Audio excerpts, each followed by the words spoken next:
We're going to get this meeting started. Today is Tuesday. I can't remember the date. There's so many of you. It's making me nervous. Tuesday, April 11th, 2023. This is the regular meeting. There will also be an executive session of the governing board, and I call this meeting to order. The first item on our agenda is going to be the Pledge of Allegiance, and I would like to ask, we have some students over here that we're going to be recognizing in just a little bit to lead us in the Pledge of Allegiance, but if everybody could please stand.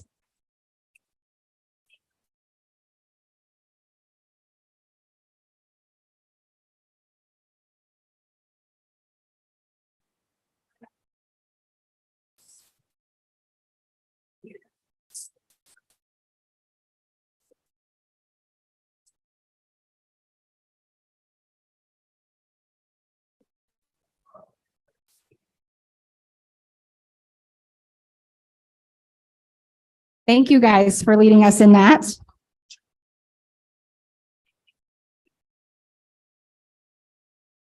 The next item on our agenda, we are just going to take a moment of silent reflection. We have a lot on the agenda, so I know that's going to be helpful for us board members to just take a minute to kind of get ourselves ready for all this important business we're going to do tonight.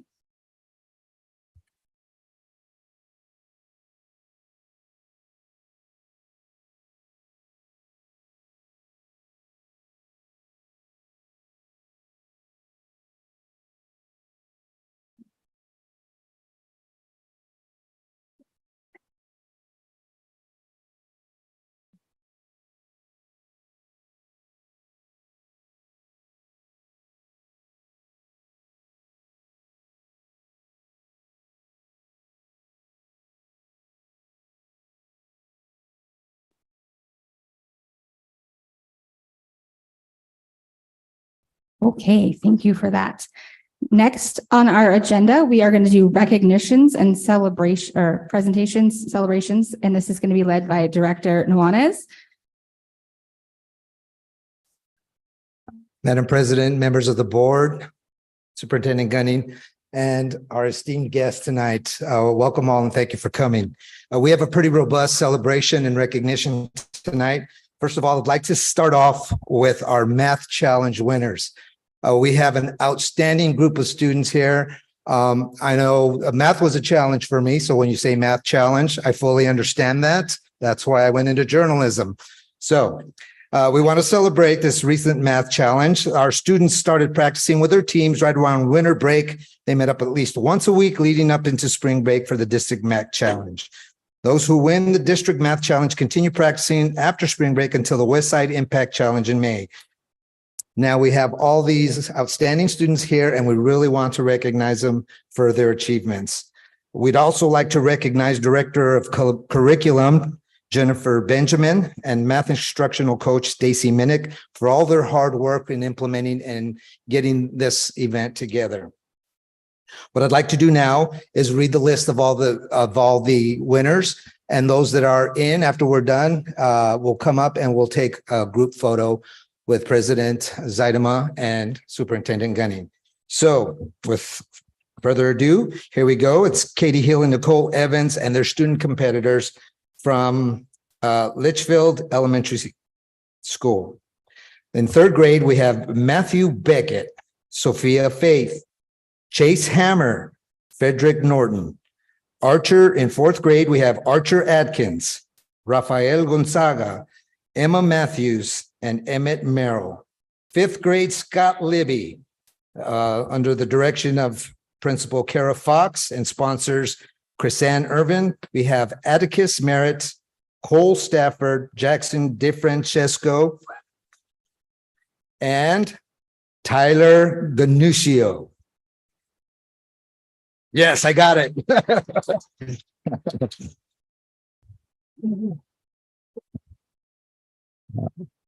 Putting my journalism skills there to work as well. Sixth grade, Belen Soto, under the direction of Principal Courtney Frazier and sponsors Chrissy Kruder. Emily Badger, Kayla Kirk, Rowan Griffin, and Ryan McEldowning. Seventh, eighth grade team, Verado Middle School, under the direction of Principal Anthony Paduano. Sponsor, Julie Rincon. Seventh graders, Karsten Techner. Excuse me if I mispronounce your name, sorry. Sophia Bauer, Scarlett Humphrey. Eighth graders, Emma Wyatt, Kyler Klein, and Ian Eubanks. Let's give these tremendous kids a round of applause.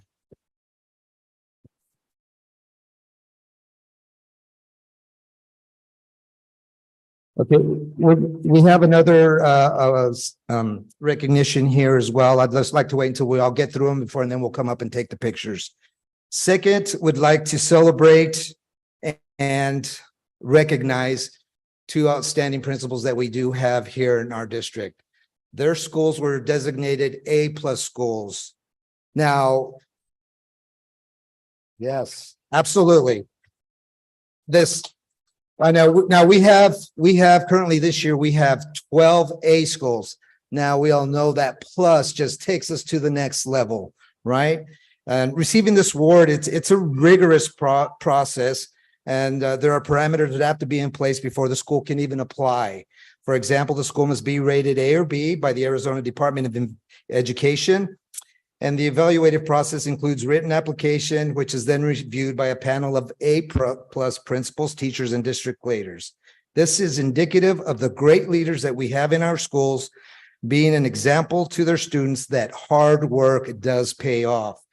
Let's celebrate Principal Vanessa Zuniga and her team from Rancho Santa Fe Elementary.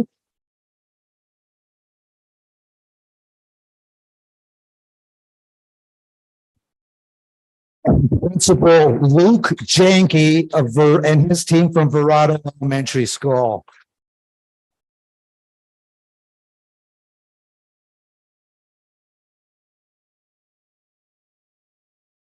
Okay, and last but not least, we have Odyssey of the Mind from, there you go. Woo, woo.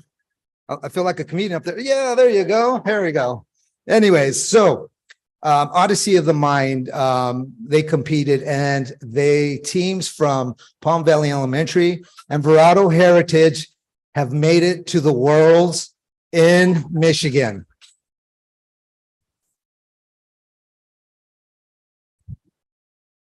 And they will be speaking later to the board with a request on that behalf.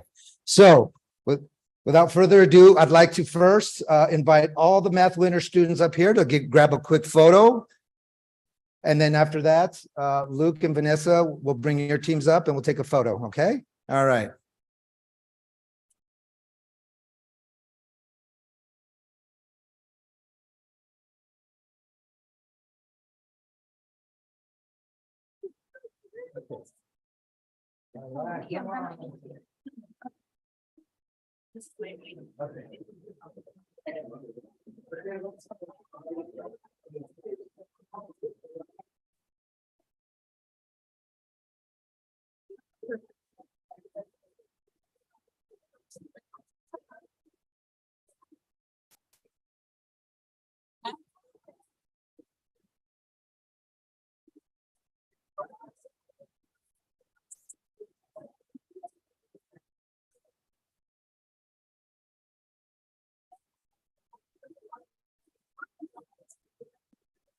You can't see them. Jackson, squat a little. There you go.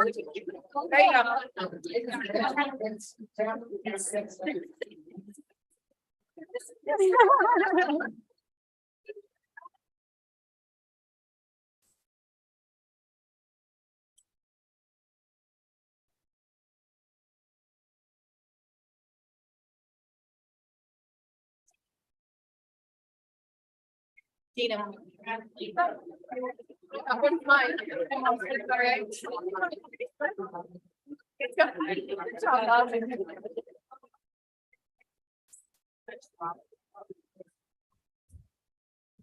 Vanessa and Luke, if we can get your teams up here now.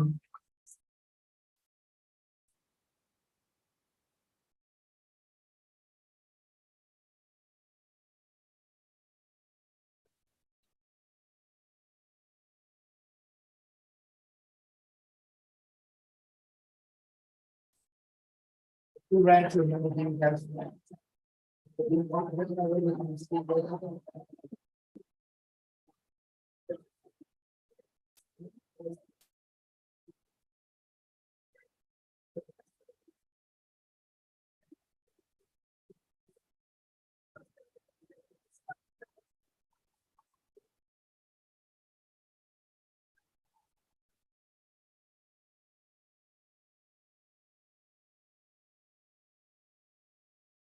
Superstars. Superstars.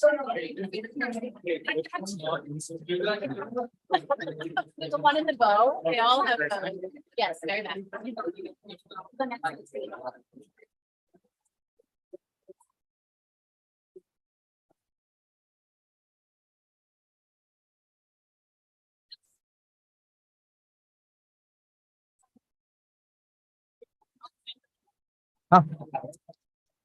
Odyssey.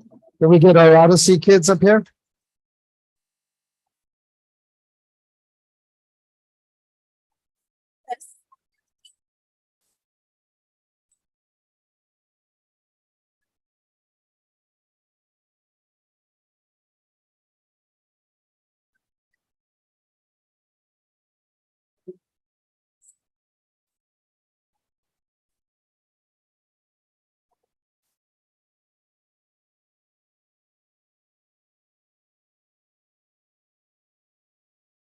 All right, how about another round of applause for all these outstanding students and student leaders?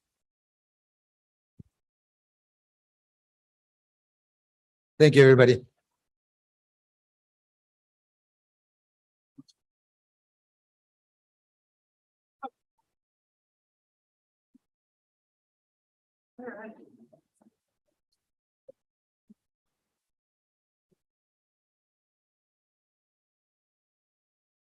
Well, congratulations to all of those celebrations. That's really amazing.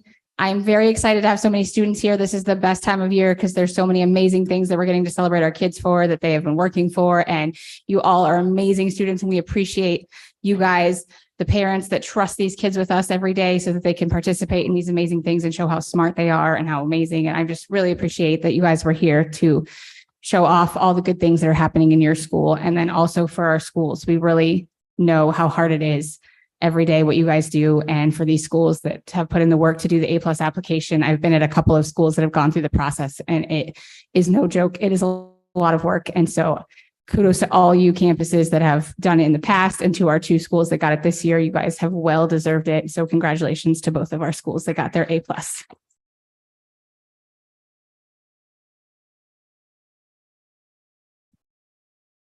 Next, we are going to move on to our community opportunity for comment. I will read our disclaimer, and then we will just start calling names in the order that they were received. Pursuant to ARS 38-431.01H, this agenda item provides an open call to the public, allowing individuals to address the governing board on any issue within the jurisdiction of the board. Items not listed on the agenda may be brought to the governing board's attention under this section of the agenda. Due to the Arizona open meeting law, the governing board cannot discuss or take any action on items not listed on the agenda.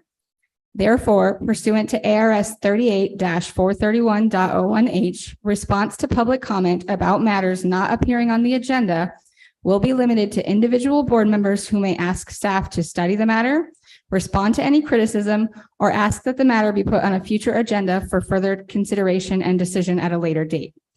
Please limit your comments to no more than 3 minutes, and no more than 30 minutes will be devoted to the public comment portion of the agenda. When you approach the podium, please state your name for the record.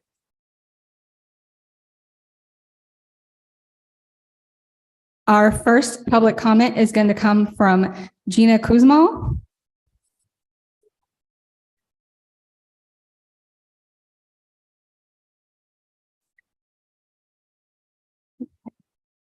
Madam President, member of the board, Superintendent Gunning, I am Gina Kuzmal, the reading specialist at Barbara Roby Elementary School.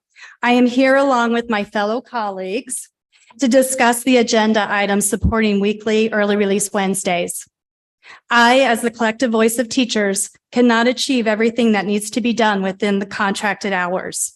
We must be given time needed to collaborate, to plan, to communicate, to create, to analyze, to learn, and to develop so that the students entrusted to us are given the best opportunity to achieve the highest levels of learning possible. Early Release Wednesdays will ensure high levels of learning for all. It will provide a sacred time that teachers can count on across the district, where we can have momentum in our planning and time for deep dives into data analysis. This will only strengthen our ability to focus on higher levels of alignment and all of our tiered times of learning that has yet to be experienced throughout the Litchfield Elementary School District. Having this time will increase the consistency, continuity, and effective focus with our professional learning communities, our collaborative planning times, our response to intervention, and our data analysis, all of which make our time with students more effective. The time we spend now is often achieved sporadically, is disjointed, and mostly achieved outside of our contracted hours. This leads to teacher and staff burnout, and all too often we see many exceptional and talented educators leaving our profession. This can be prevented. We know what our staff needs. This is not a new idea. Ask any teacher what they need in order of support, and they will say time. Give us time to do what we need to do to be the best. Now is the time to show us that you believe in those that make the difference in lives of students. We want the best for our students. You want the best for our students. Parents want the best for their students. We ask that you allow us the opportunity to balance this work with our own personal lives, time where our own families are not overlooked or neglected. Lastly, approving early release will align to our 4 district pillars. Pillar 1, student success. Teachers will have time needed to impact students. Pillar 2, people. All employees are given the opportunity to perform at the highest levels. Pillar 3, service. And Pillar 4, finance and resources. Time for professional development, which is physically responsible within the contracted day. As we have stated, Early Release Wednesdays would only elevate the staff alignment with our district pillars and help us to further accomplish meeting the needs of every student in this district.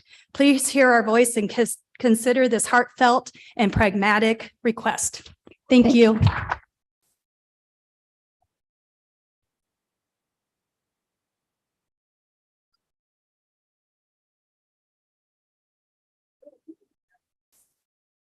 Thank you. Our next speaker is going to be Shay Frame.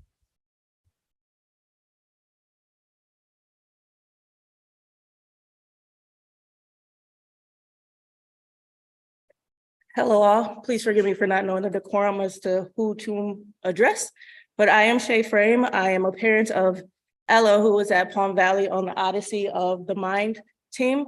We just made it to Worlds, as we just celebrated with everybody. Closer? Yep. Okay. Sorry, can everyone hear me?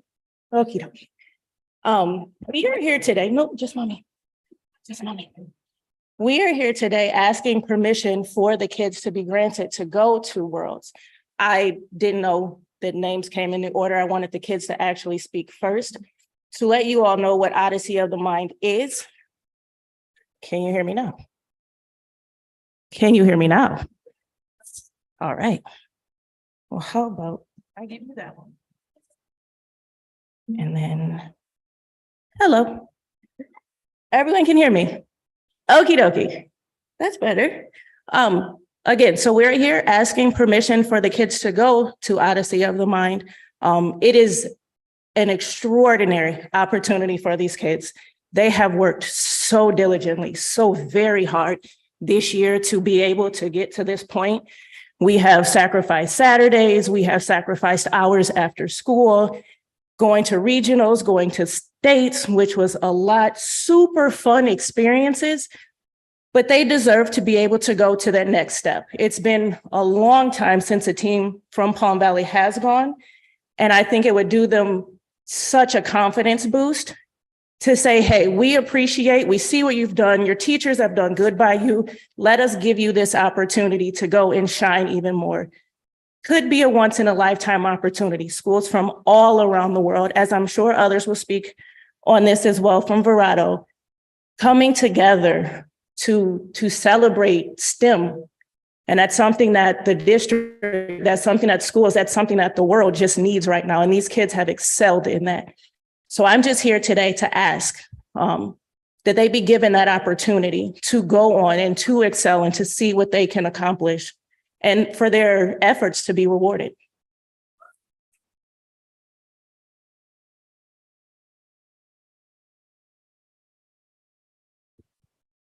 Thank you. Our next speakers, there's going to be 3 students coming up together. We have Frankie, Mari, and Ella.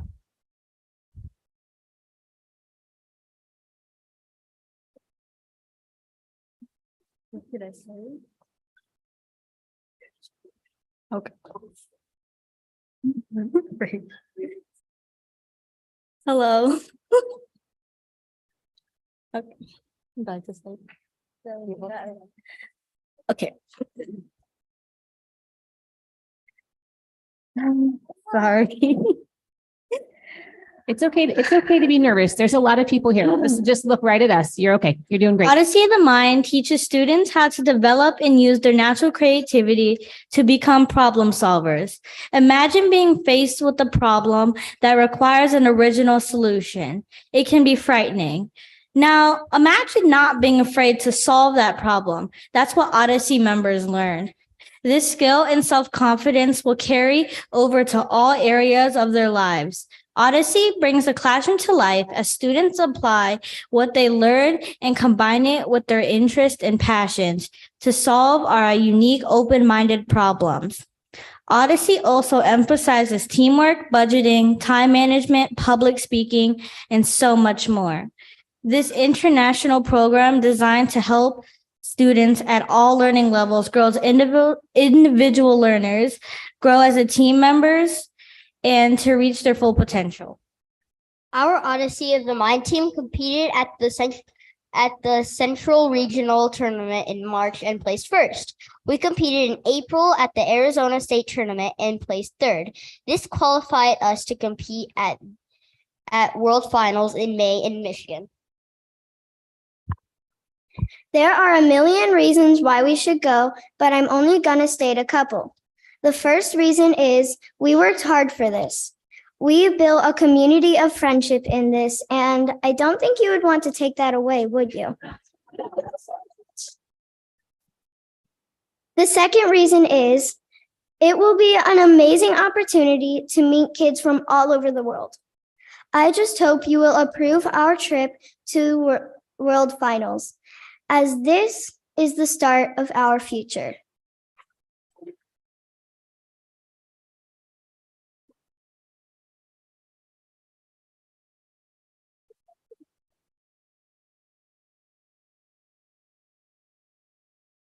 Thank you. Our last speaker is going to be Mr. Mike Finnegan.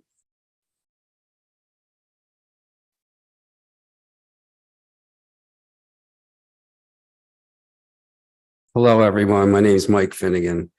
I know the superintendent search was achieved it seemed like very quickly, which was surprising, but on tonight's agenda in section 11B, when the board has 5 minutes to make some comments, hopefully they can enlighten us in the community on how that process was and what the search was like. The school board needs to share transparency with the community and receive affirmation of its decision.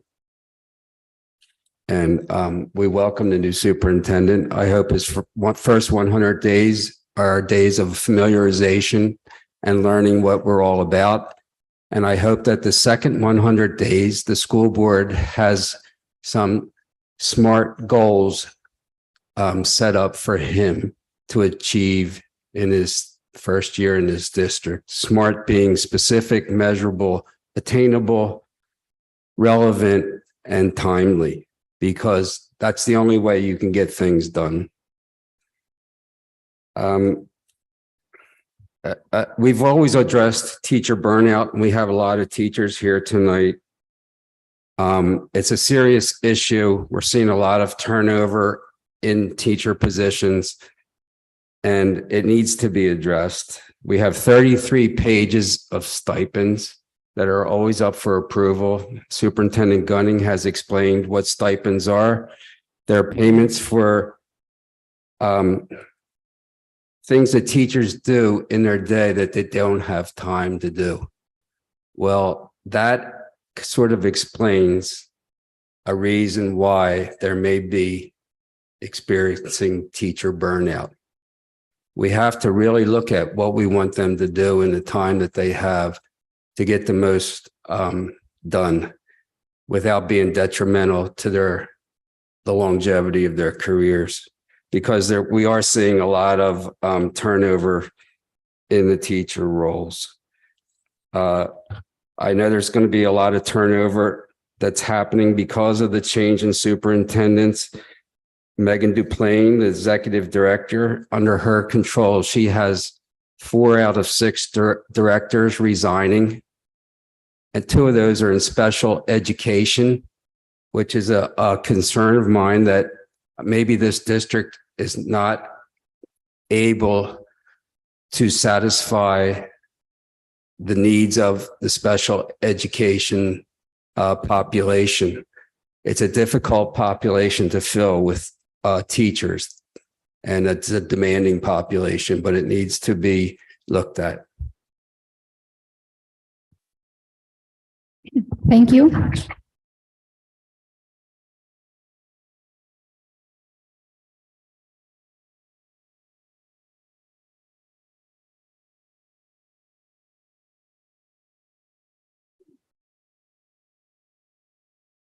Next, we are going to move into the action agenda items. I need a motion for our first part, please.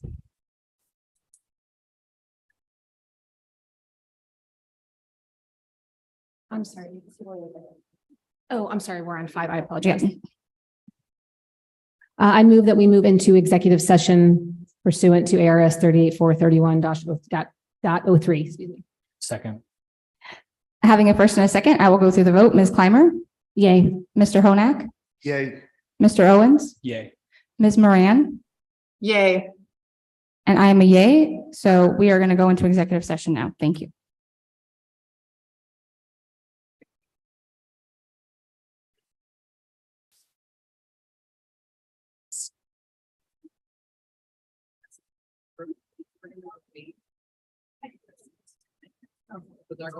They're going to be right. Right.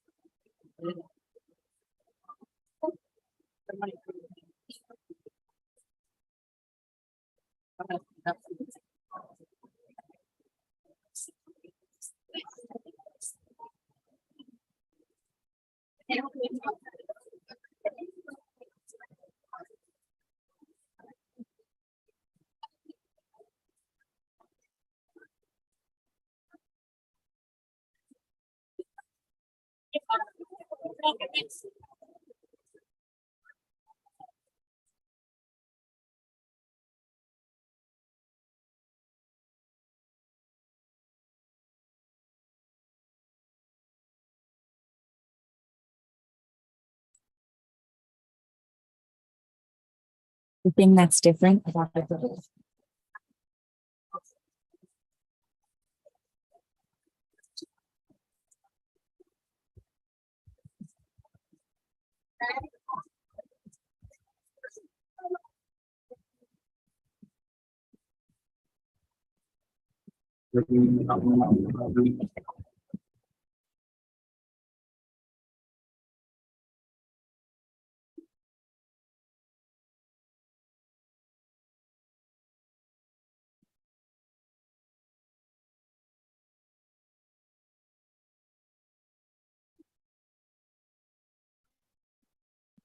Walking away. I don't know what to say. I'll say anyway. Today's on my way to find you, shining away. On the way, love of me. Gone.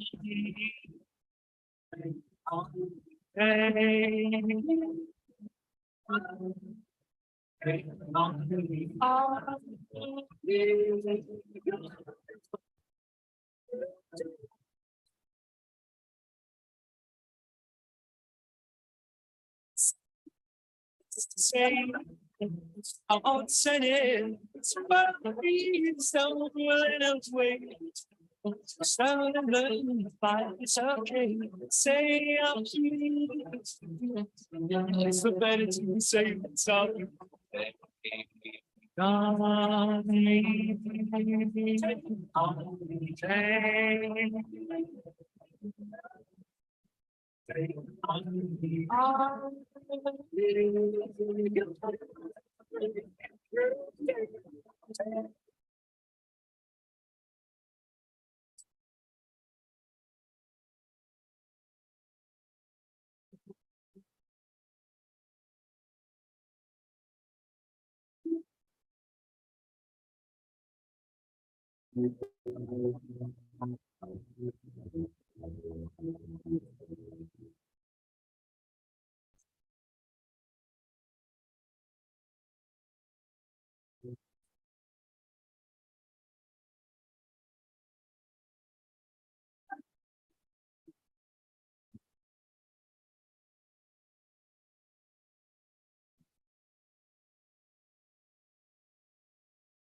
say yesterday's a lot of this is the way my love streams away. You're all the things I've got to remember. They shine away. I'll be coming anyway. Gone.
Washington homeowners, look, we need to talk.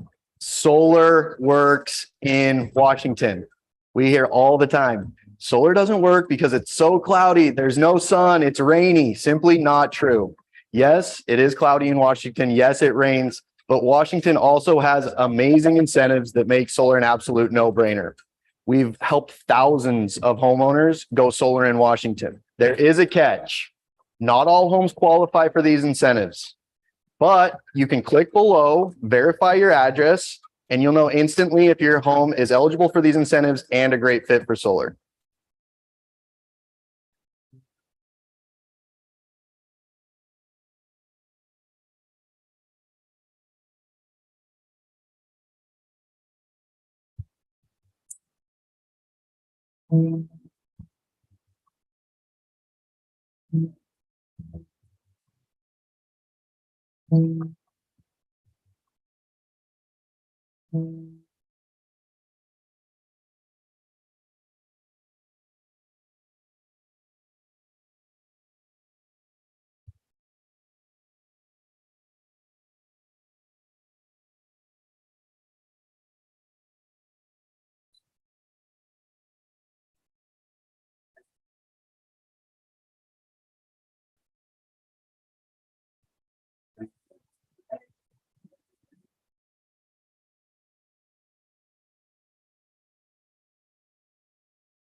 Can I have everyone's attention, please?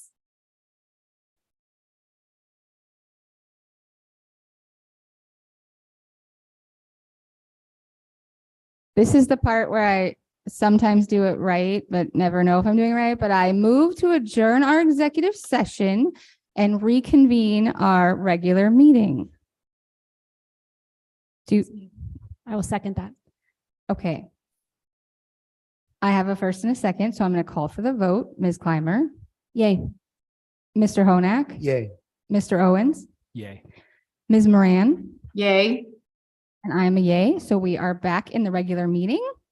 Before we move on to a motion and a second, I did want to address the process for this search. One of our speakers talked about it today, and I did want to share that. It's very important. And we have several people who are in attendance tonight who were part of our process. So we had our first meeting back in February with the search firm. That was a public meeting where we, as a board, worked out what it was that we were looking for in a superintendent. That was a few hours long, and we were really able to come down to 4 main points of what we wanted.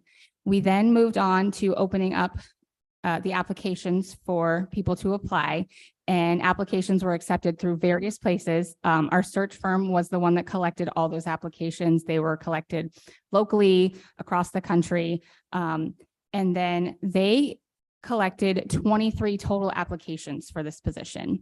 They met with the board after going through all 23 positions and narrowing it down based on people who didn't meet our requirements or whatever, and really also using feedback, because we had 7 stakeholder meetings where community members were able to give us input about what they were looking for in a superintendent. We had stakeholder meetings for community and business partners. We had stakeholder meetings for parents. We had stakeholder meetings for teachers. We had stakeholder meetings for district office. We had stakeholder meetings for administration.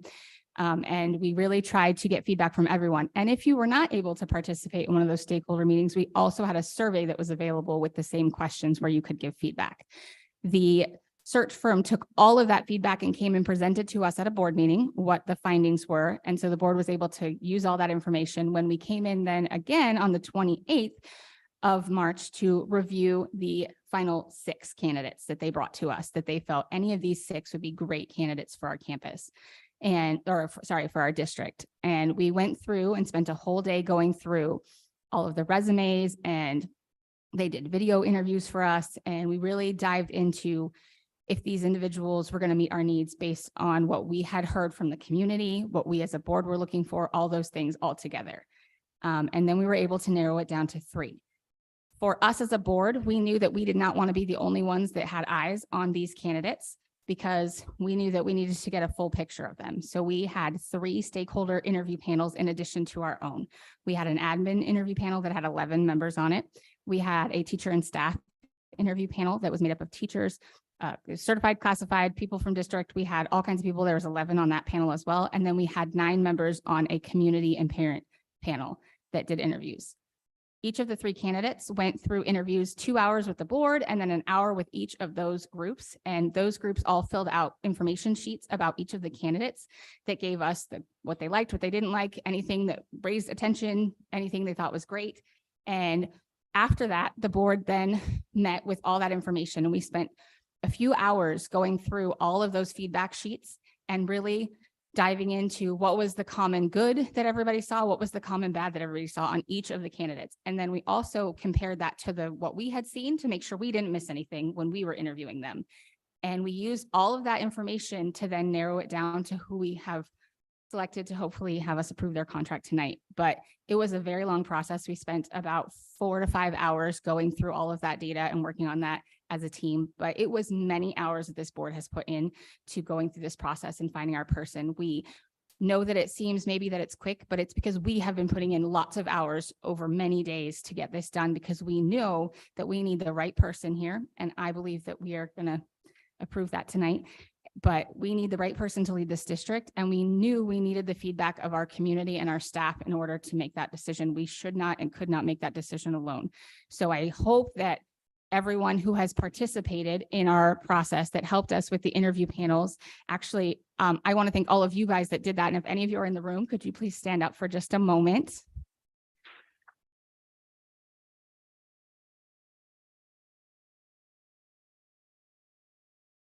If there's anyone that has any questions, please feel free to reach out to us, but also ask the community members and the staff members that were part of the process because they can explain from their perspective how that went. So with that, I am going to open the floor for a motion. I move that we approve the employment contract as presented for Dr. Davidson for the position of superintendent effective July 1st, 2023. I'll second. Having a first and a second, I will call for the vote. Ms. Clymer? I am a yay. Do I get to make my comment now? Yes, or so I apologize. if you would like, you may share your reason for your vote when you Okay. vote. I apologize. We don't normally do this, but we're trying to kind of do all of this at the same time. So as I mentioned, my vote is a yay, but I wanted to piggyback on Melissa's comments about the process and more specifically Dr. Davidson and why he was our first and only pick. For me, it was his experience with a large-scale district and operational excellence, his special education background. As one of our public commenters today said that, we do have some special needs there going into next year, and I think his experience there will be very appreciated. His approach to education is student-centered and mirrors our district priority of nurturing the whole child. So I hope we will continue to do that. Also, his passion for continuing the legacy of Litchfield, what we call the Litchfield way, while bringing his personal and professional experience to push us forward. So welcome. Mr. Honak? My vote is a yay, and it was an incredible process. I think the last day started 8:30, and I don't think we left till 10 o'clock at night. I actually spent most of the next day in the hospital for various reasons you don't want to know, but it was tough, and there were some powerful candidates. And everybody is different, and it wasn't, totally, but I support Carter Davidson, and my wish is that we've agreed to meet privately. We're going to do a little arm wrestling, and but we're that it isn't this job. It isn't about pleasing the board. The board is not perfect, and the board, there are things that we got great teachers and incredible stuff going on, but not necessarily all because of the board. And I just going to be praying for you, and you take inspiration to go out and change and do miracles here. And it's going to be difficult. It ain't going to be easy. It's not going to be fun. And don't be afraid of standing up to this crowd right here. You will survive that. So thank you. Mr. Owens?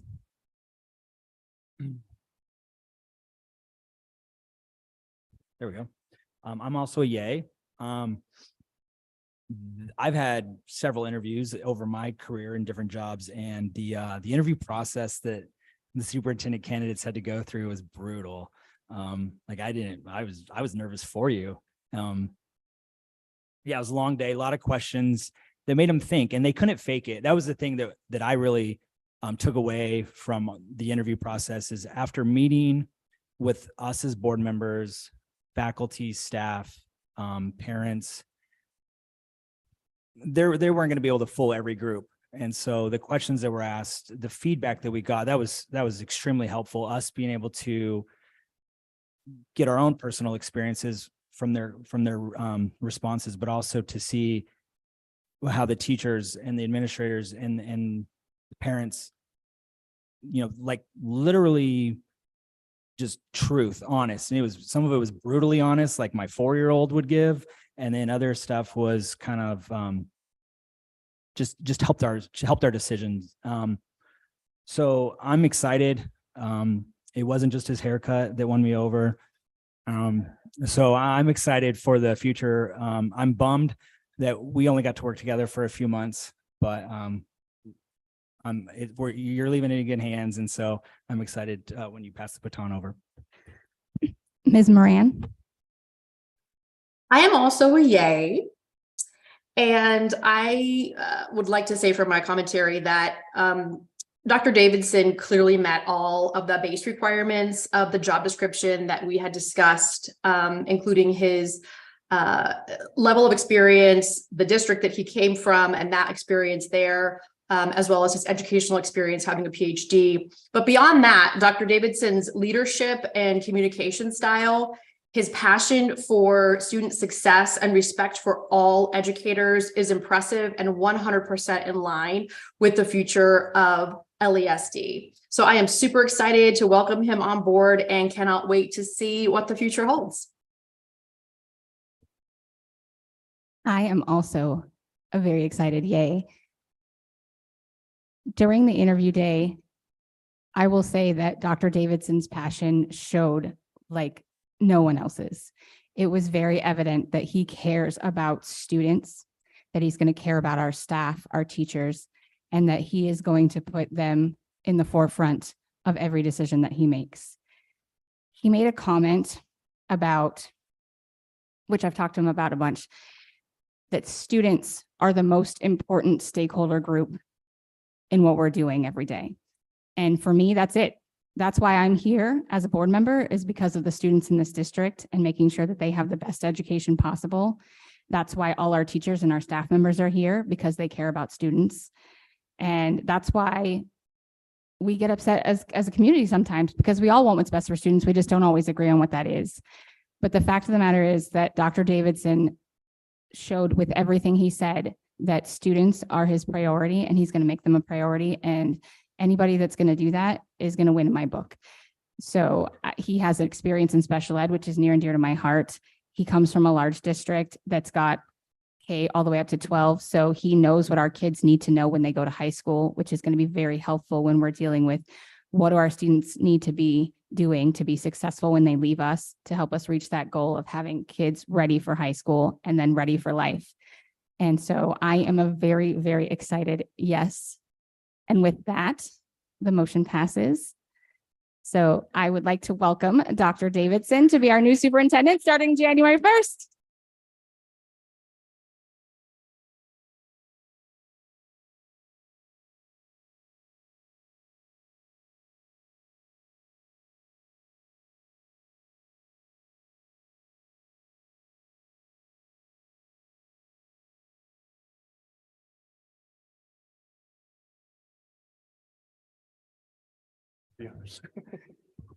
Thank you. There's a little bit of a running joke sometimes in our board meetings. I'm the guy that's always tapping the mic to make sure it's on. So thank you, everybody, for the certainly the vote of confidence to serve as superintendent. And I sure hope every single day is like this day, right? For the work that we do and will continue to do. On behalf of I think Ms. Clammer, you may have said the Litchfield way, and just honoring that work. I just wanted to start by saying thank you to Superintendent Gunning and for setting me up for success, and for all the work that you've done here in your role as superintendent. So thank you very much.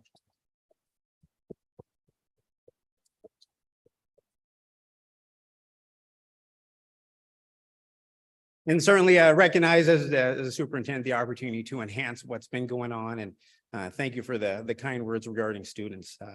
What a great opportunity to start the day and see our children being celebrated for their efforts and just really doing a great job in school. So that was really fun.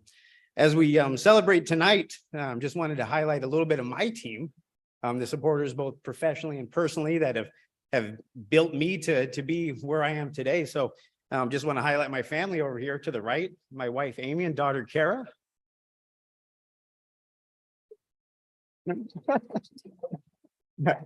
I also have my mom, Janie, and my in-laws, Grant and Marilyn. Thank you for being here tonight.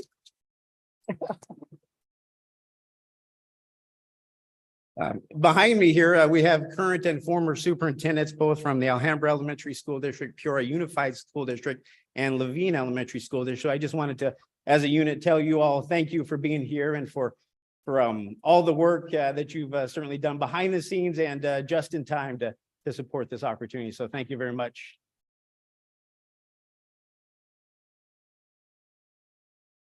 And also behind me, it's kind of a surprise, I have a variety of colleagues as well from both Peoria Unified and Alhambra Elementary. So thank you for my support team for being here as well. Appreciate you.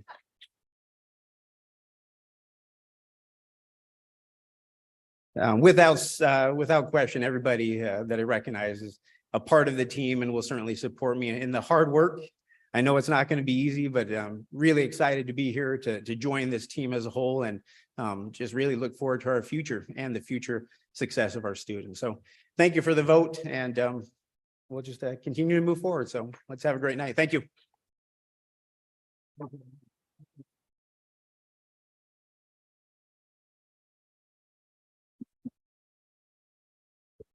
I think we clearly made the right decision. Anyone who brings his own cheerleading section, I mean, definitely, Seriously. you are going to fit right in here. So we are going to take a short break to just have a little tiny bit of conversation time. However, while it's not set up yet specifically, we are going to plan a meet and greet session with our new superintendent in the next couple of weeks. Wait for information to come out as soon as that's finalized, where you will have a little bit more of an opportunity to have a conversation. We do have a very full agenda tonight on things that we're going to need to get back to that are very important issues. So we want to be mindful of everybody's time, but please, if you guys want to take a few minutes to just chat, I believe there's some snacks back there, and we will come back to this in just a few minutes. Thank you, guys.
Can I have everybody's attention? We are going to get back to the meeting. We have lots of important things to discuss, like specials teachers and early releases and a whole big budget for next year. So we want to get started.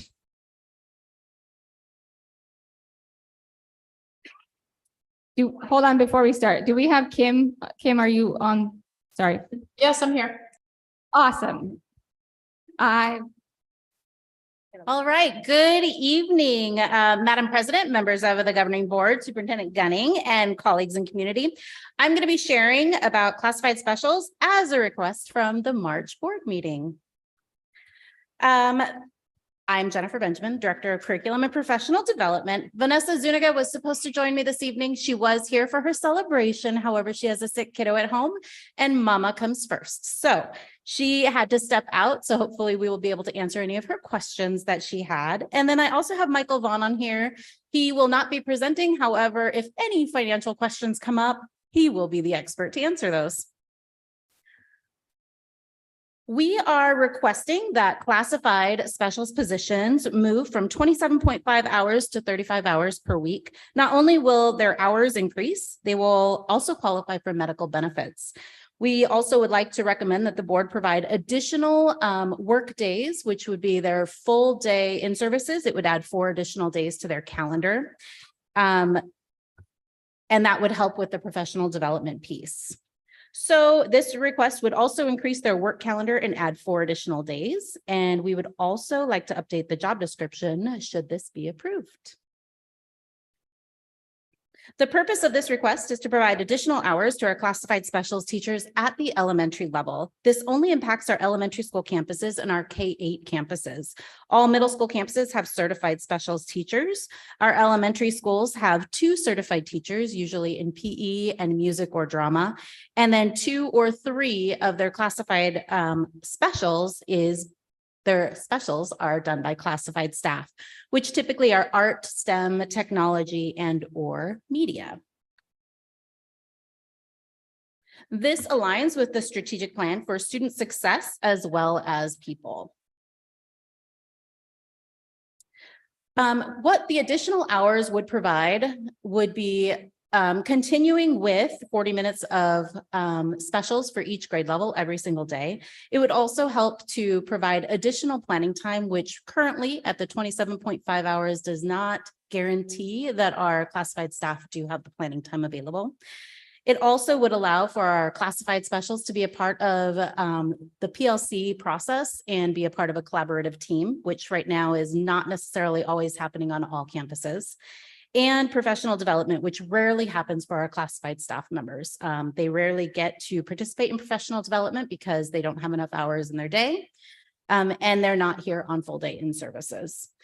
This also would continue, this would add medical benefits, which currently any staff member with 27.5 hours does not get any benefits. So they would be added to medical and they would be available for staff meetings after school, early releases, and full day in services.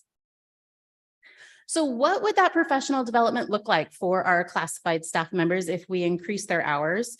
We would be able to provide technology professional development. They could have ELD, which is our English language development, professional development, which all of our certified teachers get. Best practices with teaching and classroom management. And right now that is something that we hear often is they just don't have that. So it becomes a struggle to manage a large group of students without having some of those skills that our other teachers get.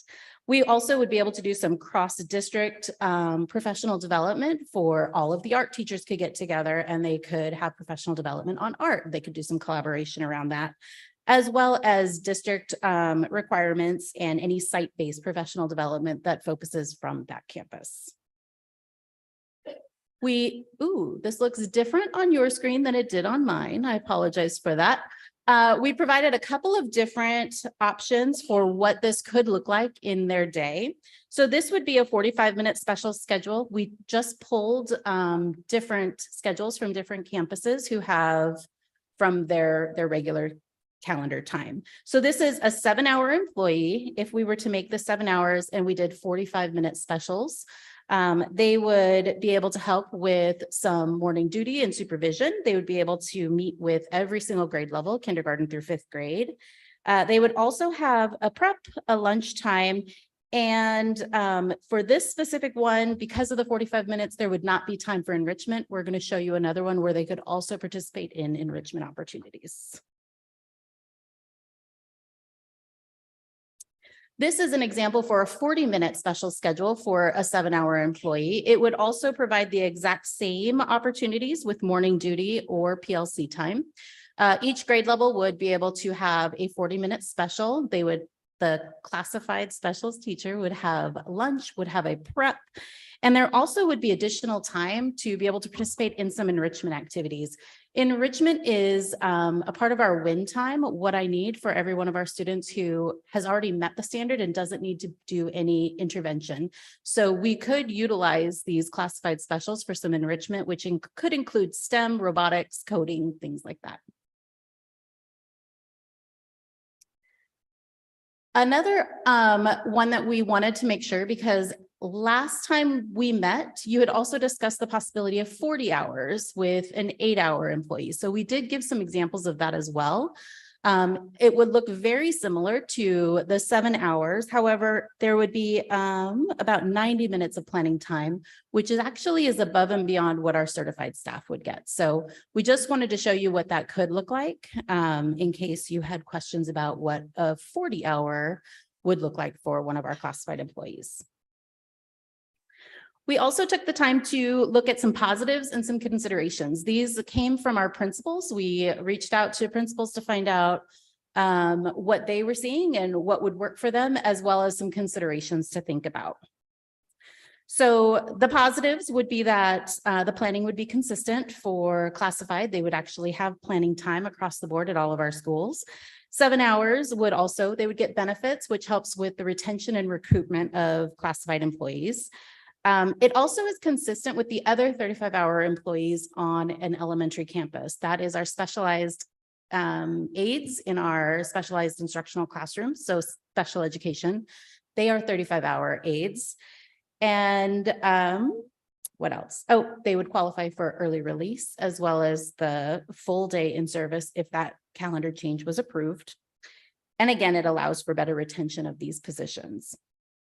Some considerations would be that staff would leave at the same time as students, which is actually a positive as well. Many of our classified employees are also parents on our campuses. And as soon as their kids get out, they're ready to leave and go home with them. So that actually was a positive for many of our principals. And 7 hours would mean that the classified specials would not receive dental or life insurance. So that was a negative, something to be thinking about, that they would not get that. Our 40-hour employees get the life insurance and the dental.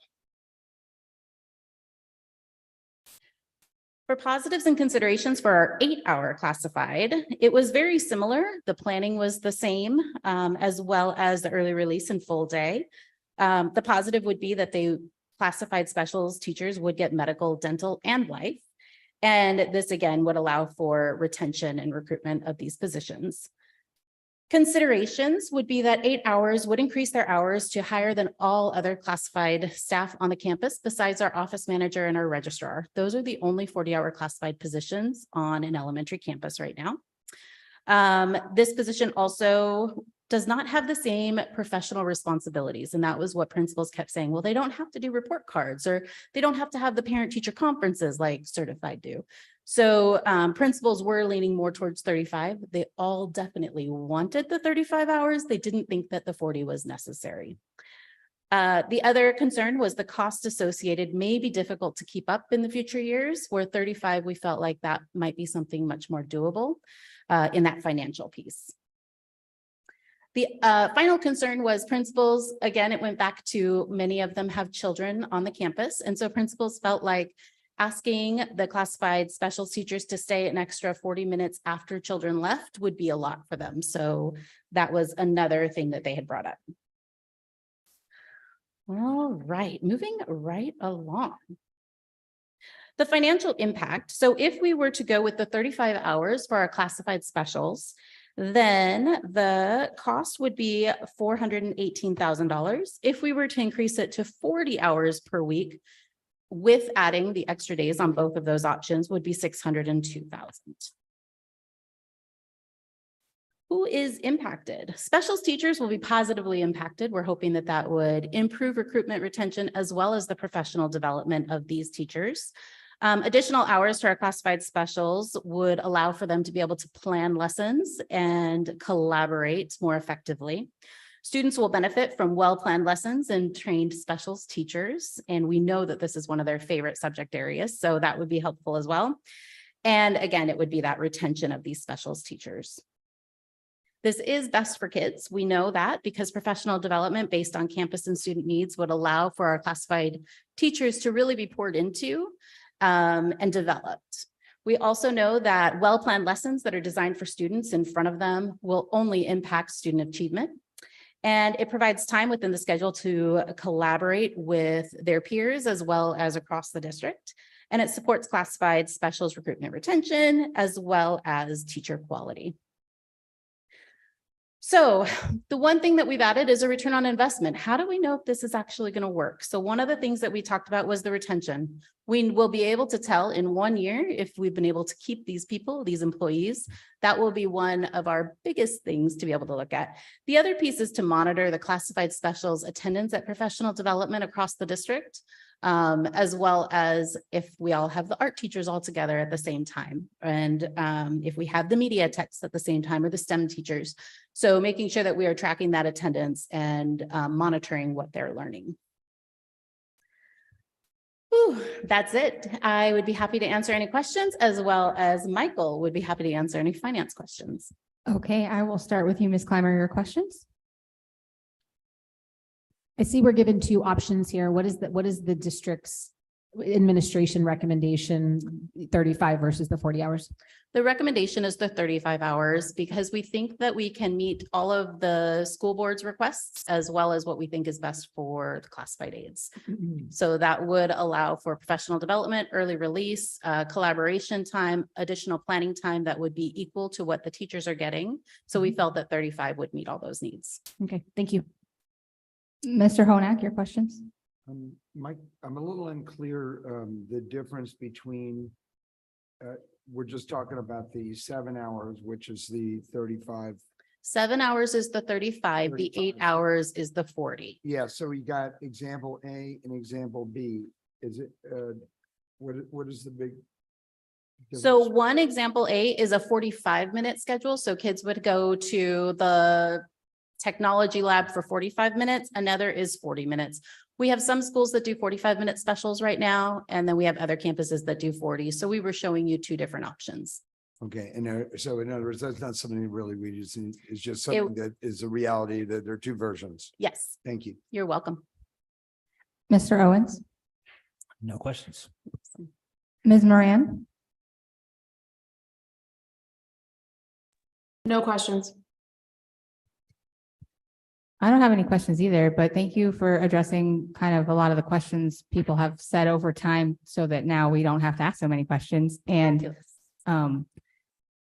I am very happy we're talking about this. This has been very important to me for a long time. I'm glad we're finally bringing it forward. I'm happy the district is letting us know like what their thoughts are and what they think is best. And I could totally get on board with 35 hours as opposed to 40. I know I pushed for 40, but I can understand why 35 would be a good compromise, but getting us to where we want to be. So Awesome. I'm open to a motion if somebody wants to make one. I move to improve the increase of classified special hours to 35 hours per week as presented. I'll second. Having a first and a second, I will go through the vote. Ms. Clymer? Yay. Mr. Honak? Yay. Mr. Owens? Yay. Ms. Moran? Yay. I'm also a yay. Motion passes. That is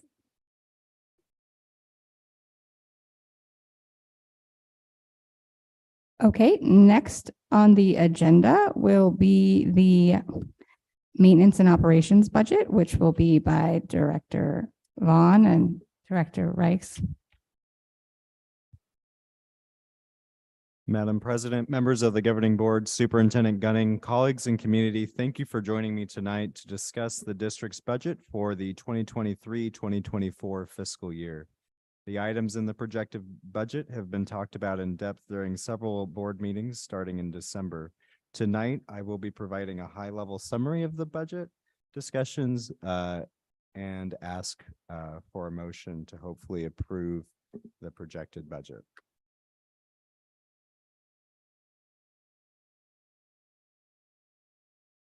The projected FY 2024 maintenance and operations budget is based on assumptions shown on the slide, primarily that student enrollment is consistent with the work most recently done by the demographer, and that special education student counts continue to grow as it has in the past.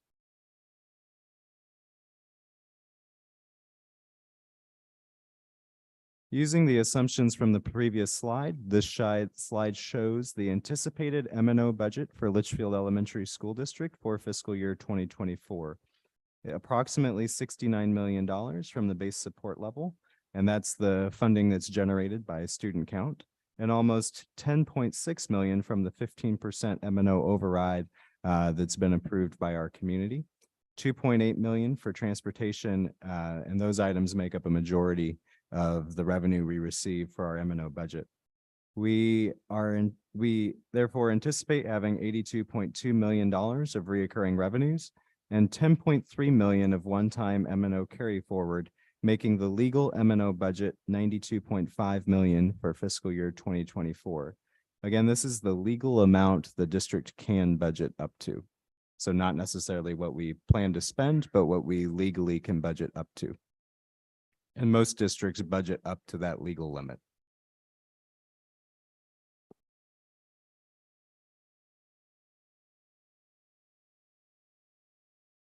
All right.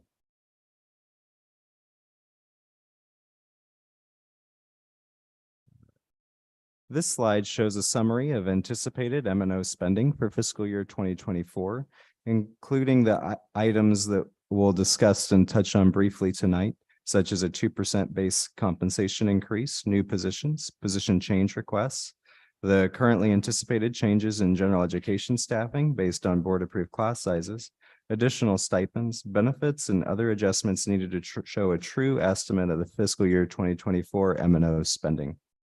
Considering the changes to classified specials approved earlier tonight, we anticipate M&O spending to be approximately $85.4 million for fiscal year 2024.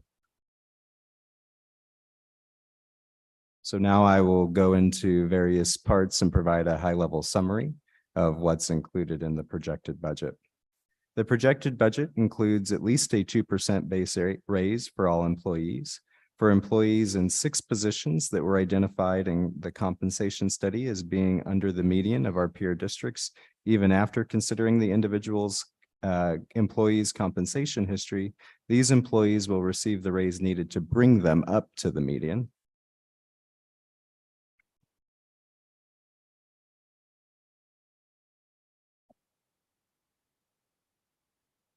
Sorry, I flipped the wrong direction.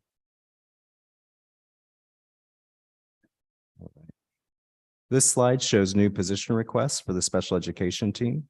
As a reminder, with the exception of the additional assistant director, all of these position requests are driven by student counts and class sizes and caseloads that are in the governing board regulation for special education. The special education leadership team consistently monitors this to ensure that the special ed department is appropriately staffed. The additional special ed assistant director is intended to provide more focused supports to schools based on the significant increase in special education caseload over the last several years.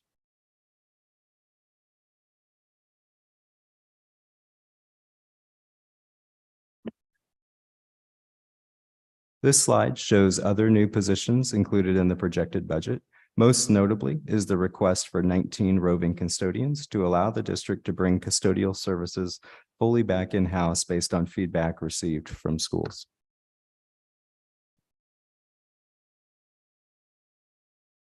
This slide shows the position change requests that are in the projected budget. Most notably is the 10 student transporter positions we hope to convert to 40 hours a week to bolster the transportation coverage we can offer next year.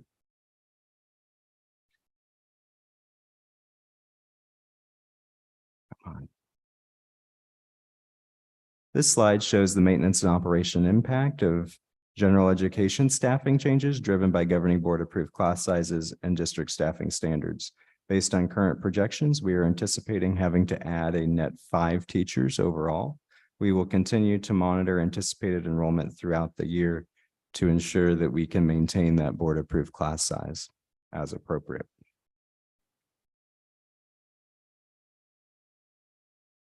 This slide shows other currently anticipated changes to where positions are funded, including bringing part of a English language learner coordinator to M&O due to a reduction in resources available in the fund it was previously supported by. I'll now hand it over to Director Reichs.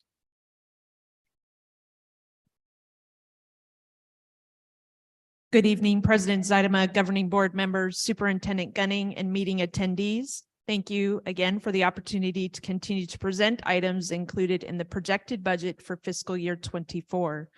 The projected budget includes a cost of district-provided cell phones for the Administrative Council members to facilitate compliance with state statute, governing board policy, and advice from district legal counsel.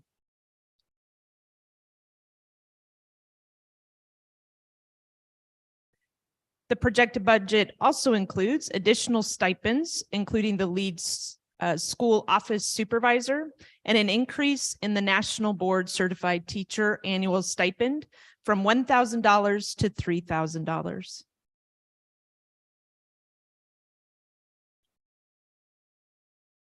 The projected budget also includes the cost of recognizing additional National Board certifications shown on this slide.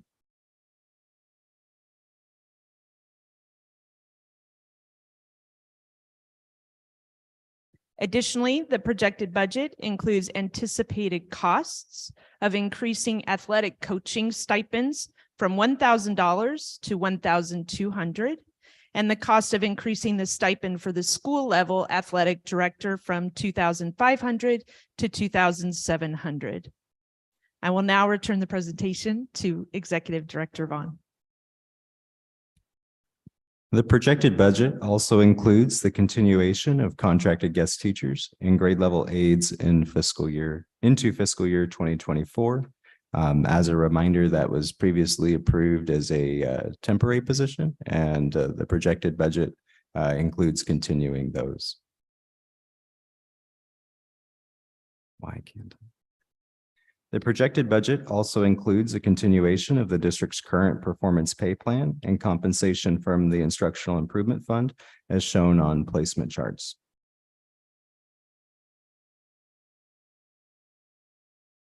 Classroom Site Fund is a separate funding source school districts are able to use for various purposes. Most districts utilize it primarily for eligible staff compensation. The recommendation tonight is to increase the Classroom Site Fund amounts by $100 in both of the Classroom Site Fund base pay components. I will ask you tonight to approve the projected budget and Classroom Site Fund with an additional $100 compensation from both Classroom Site Fund base pay components and leave the performance pay component as is. This is actually a modification to what's shown on this slide. I will now hand it back to Director Reichs to briefly discuss benefits. The projected budget includes renewal of our health insurance plans to include our medical plans and life insurance with ASBE and our dental and vision with Valley Schools. As previously discussed, the medical plan rates will increase by 5.5%, and this increase will be added to the employee's premium. For the plan year 23-24, Teladoc will be included in all of our medical plans without a cost to the district. The average annual savings of Teladoc was used to reduce the employee's annual premium. In order to maintain the district's practice of contributing the same amount toward all 3 medical plans for employee coverage, the district will absorb a $1,986 amount of additional costs for fiscal year 2024. Lastly, I want to highlight that the district will continue to offer a free medical plan under the high deductible healthcare plan and will contribute $1,212 to participating employees' HSA or health savings accounts. We will educate employees about the benefits of the high deductible healthcare plan during our open enrollment meetings tentatively scheduled to start next week. I will now return it back to Executive Director Vaughn.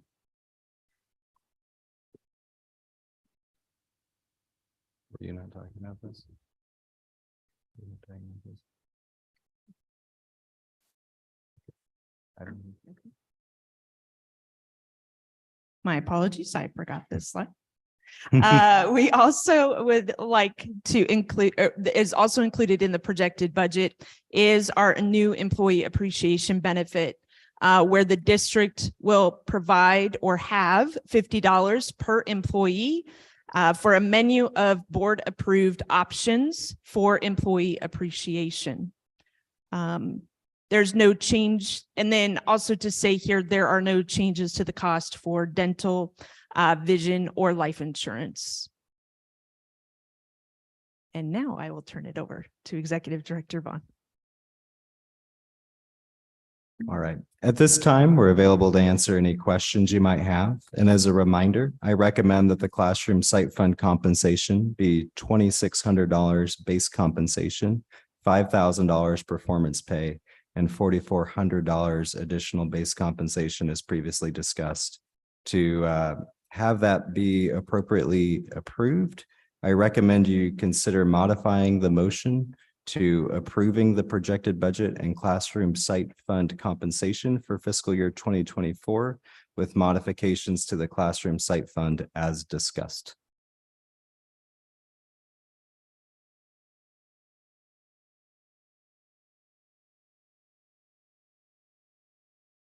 I will just start with Ms. Clymer on any questions or comments.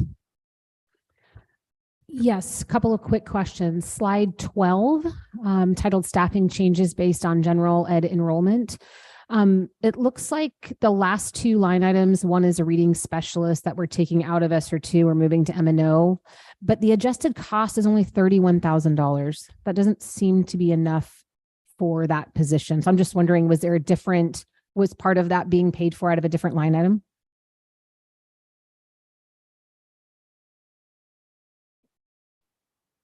Oh. Thank you. Just to say it louder, it's Yes. because it's 0.5. Thank you. Yes. Thank you, Melissa, everyone, for catching what I did not. And the student advisor position, it's going away because it was funded under ESSER dollars and we no longer have those. So that's why it's being taken away. Or is it because we don't have enough students to warrant that position? Both. So it was previously supported by ESSER funds, and we use staffing standards to assign those types of positions. And so with the ESSER dollars, if the funding had disappeared and the students had come back, we moved it to M&O or ESSER 3. If the students, if the student need wasn't still there, we eliminated part of the position to be consistent with our staffing standards. Understood. I just want to make sure it wasn't purely funding, that it was enrollment based also. So thank you. And one last more just general comment. I am in support of the changes to the special education positions. I think that's slide 9, specifically the assistant director, but I just hesitate a bit when we have our director and current assistant director being replaced, and then we're adding another position on top of that. It does give me some hesitation to say, I don't say that this position isn't warranted, but potentially let those people be hired and then determine the need for that position now based on the new people that are in that position, new superintendent, et cetera. So I am in favor of approving the position, but would request that we potentially hold that back just for a minute to see, to just be able to assess the true need now that we're changing up so much in that department. But that's my only comments. Thank you. Mr. Honak, did you have questions or comments? No questions. Oh, there it is. Mr. Owens? Yeah, I have no questions. Thanks. Ms. Moran? Yeah, my only question was on the special ed new positions versus the potential changes in enrollment. Can you tell me more about what is constituting the new program versus what is based on enrollment staffing? I'm going to try to answer that in a couple parts. So if you're looking at the projected FY 2024 expenses slide, I show both new SPED positions, which are the SPED positions I itemized out, but I also show SPED and ELL enrollment staffing. The SPED and ELL enrollment staffing is a dollar amount I'm estimating for increased costs for one-on-one aids that are driven by IEP needs based on the individual education plans of the individual special education students. Those can be very difficult to project. And that's why I'm not necessarily recommending that we go forward and actually put those positions in place now. But historically, the need for those one-on-one aids have grown by that amount each year. And so what I'm trying to do is show you a true estimate of what our M&O spending would be for that, so that when that need does arise, we're not all surprised by it, because historically that's what that need has been. Now, on the slide that talks about SPED staffing, and I'll ask that Executive Director Duplain jump in if she thinks I'm answering this incorrectly, but I believe that new program basically means that we're adding a specialized program or self-contained program where historically that program has not been at a particular school in the past. That's still based on projected student need and enrollment and board approved regulation for those class sizes.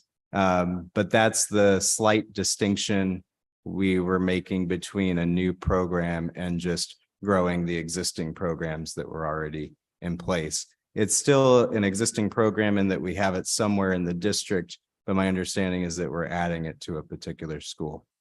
Executive Director Duplain, is that correct? Yes, it is correct, Mr. Vaughn. Okay, so really the enrollment staffing piece of the special education is a continuation of the staffing levels that we currently have, but the new programs are in fact new positions due to growth of our special ed programs. That is right, Board Member Moran. Okay, thank you. No more questions.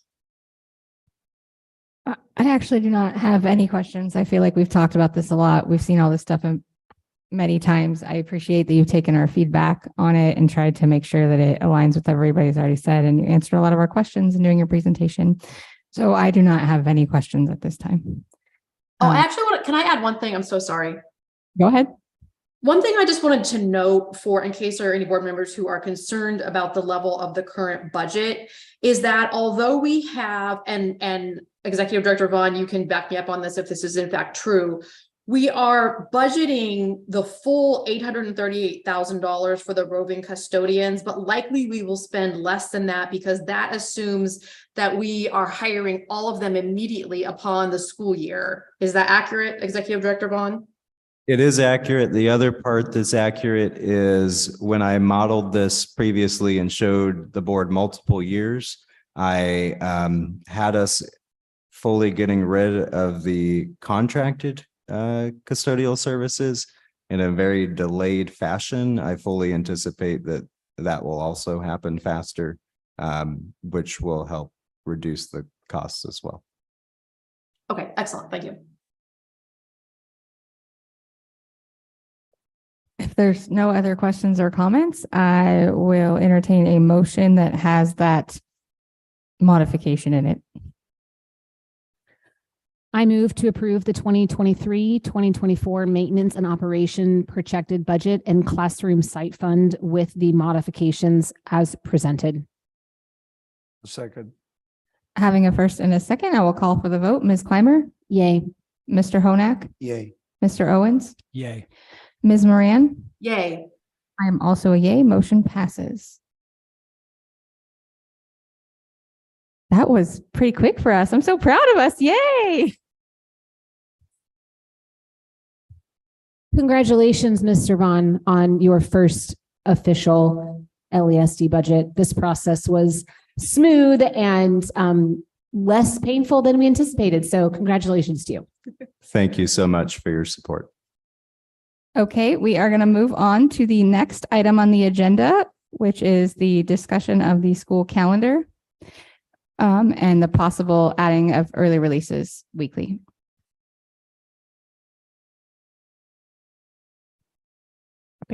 There we go. Thank you. Good evening, President Zaidama, members of the board, and Superintendent Gunning. We are bringing some information for you about early releases. The governing board had asked that we consider early release Wednesdays to align with the Agua Fria district. So you will see that. We provided some information on professional development and collaboration days. Director Benjamin will be talking about that. You can go ahead and skip ahead to the next slide. I'm sorry, I slip it. I haven't presented for so long because Michael has been like the star of the show for all these years. So Director Benjamin and I will be presenting, and then Dr. Doozy is here if you have questions. As you see, I'll be retiring, so I won't be here next year. So I won't be held accountable for some of these things. So if you have questions about what it might look like next year, she has joined us in preparing this. So, and then after we started looking at the Wednesday early releases. So during our board meeting, we talked about weekly early release, and then we talked about a bridge model where maybe we don't go full early release. So you will see that almost every Wednesday. There was a request to keep the Friday full day professional development days, which is something that administration highly regards, given an entire day with their staff is extremely valuable.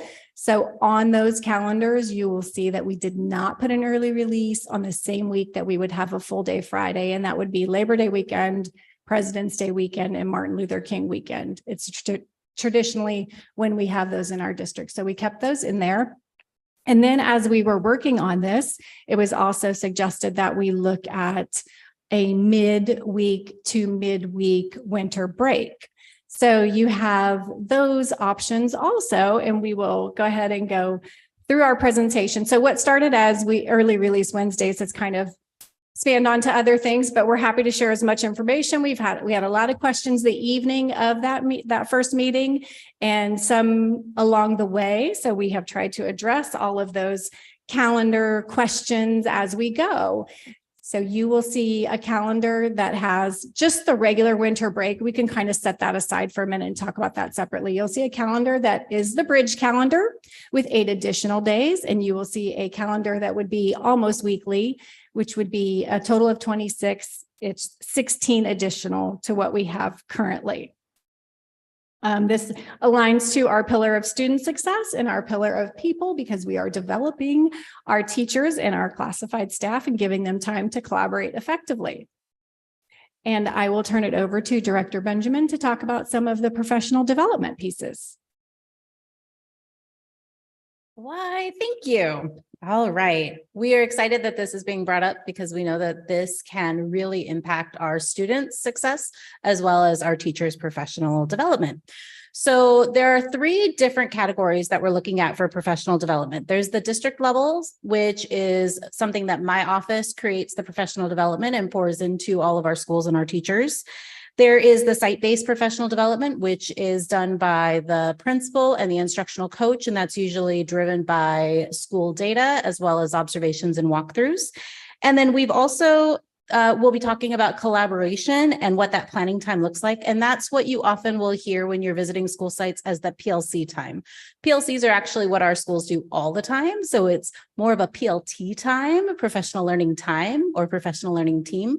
But we'll talk about what that collaboration should look like so that you kind of know what that means and what that does. And then we've also added professional responsibilities because we know that our teachers are overworked and there's too much on their plate. So we have taken this and we're also going to show you what that could look like. So specifically starting with the district professional development, this would include the literacy endorsement, which is required by legislation that all of our teachers, kindergarten through fifth grade, receive their literacy endorsement in the next 3 years. We have started this work. We have done 15 hours of literacy endorsement. There is 90 hours required. So there is a lot of time that our teachers are required to learn about how to teach reading and how to help students effectively.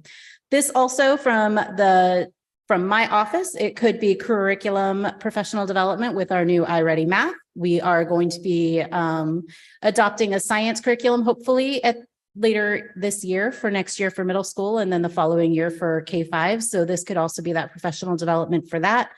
English language development is required by Arizona state law. So there are trainings and professional development that's required with that. So all of these things that are mandated would come out of our district office to all the schools. And so that's what some of that district professional development looks like. Moving on to that site-based, what would principals or instructional coaches want to look at? This could be a vertical alignment where teams are working together. That might be your first grade and your second grade getting together and looking at standards and identifying what did we teach them in first grade so that our second grade teachers know exactly how to meet the needs and scaffold to get them where they need to be. This could also be technology PD based on the campus needs. Each of our principals has some specific focuses. So we've got Leader in Me campuses and things like that. Professional development could be based on what the principal goals are. And then that would just be what you see every time you go onto a campus and the differences that are there.